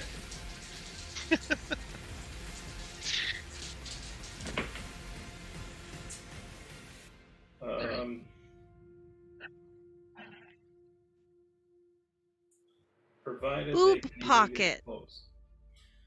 Would a 20 hit you? No. Would a 22 hit you? No. Well, the frickin' critical nat 20 will hit you, so take that, you dirty so-and-so. Leveling up to level 12, I got the final plus bump to my dex, so my AC is now at 23.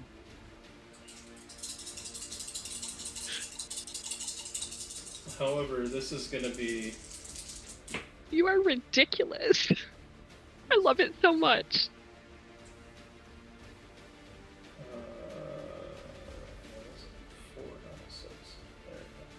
So 18.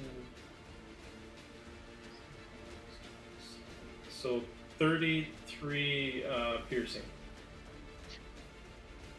Cool, I use my reflection to deflect missiles and reduce that by 21. Okay. But they still hit you, so take that! Because I did 33 points, was it? Yeah, I think it was 33 total.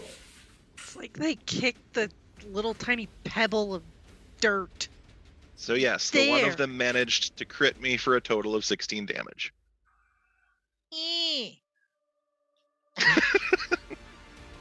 Nope, monk shit. A bunch of martial artists start rushing up there. Unfortunately, because of the icy slipperiness, they only get about, they are slightly fall short of the line of Kaladin, Nikali, and Barca. I do have reach. Well, they are, never mind. You know what you know what you're doing. I'm just saying for them.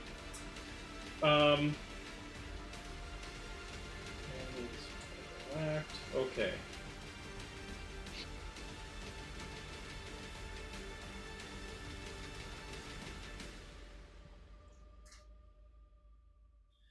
And you know what? Yeah, we're getting there. This will be a good. Okay.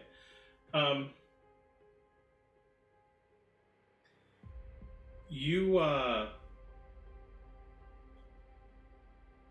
Amaya, what's your passive perception? 19.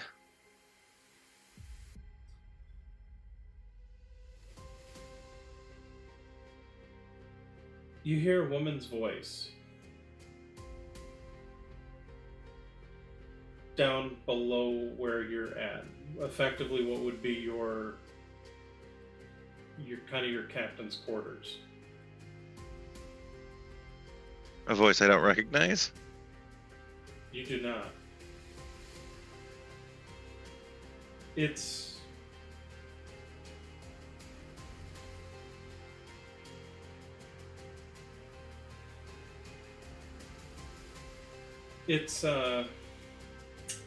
best way to describe it. It's not. She sounds very confident and very cruel. But you hear her say, "I wish to be in Sarlona when this trap took place, but I will have to deal with no one getting a hold of you, child, if I cannot." And you hear in your mind, and actually everybody hears in the mind, you hear "Ma!" as Zaya kind of screams out, and all of a sudden everybody is falling. Let me rephrase. Everyone on board the ship is falling. Because the ship is falling. Not again. Instinctively, Amaya, you reach out, Zaya, Zaya, and you hear nothing.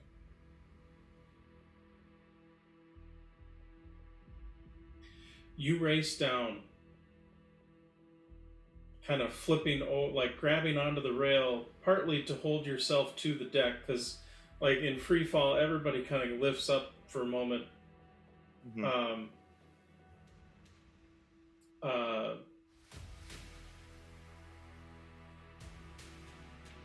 Gavin, you look up as you see the distance between you and the other airship,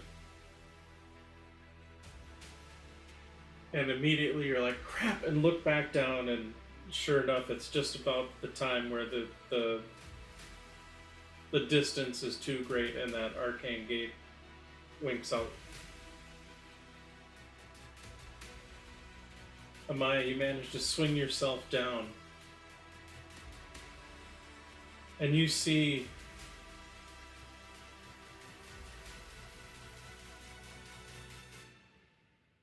this woman wearing kind of a fairly Spartan-esque toga, for lack of a better term, and not a whole lot of adornment, although she is wearing a deep crystal crown of the kind of purplish crystal. And you see kind of using a staff to sort of try to anchor her as best you can. You see in her hand this crystal.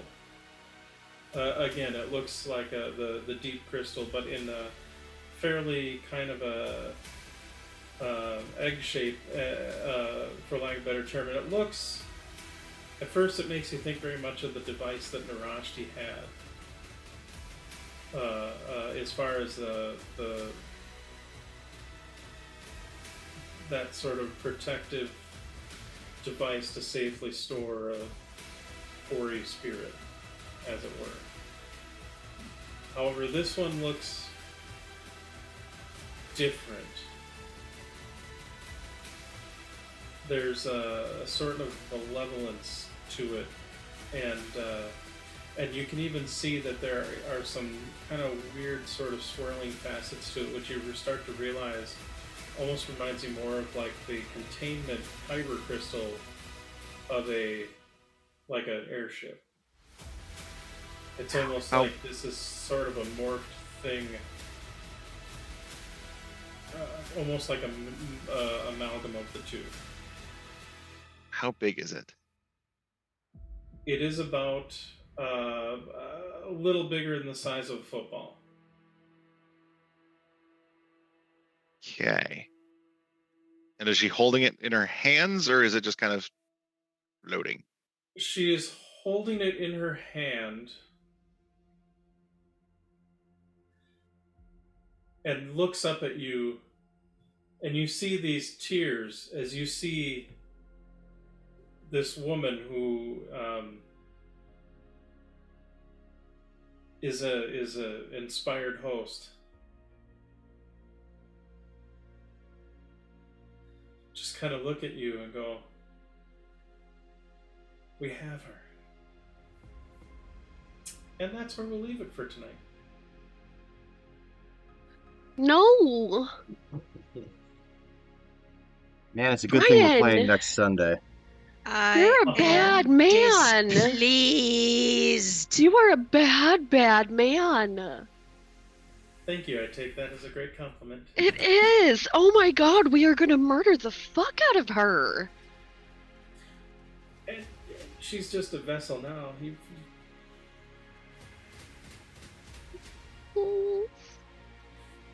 Right, so I want to thank everybody for joining in and watching. Thank you all for joining us, yeah.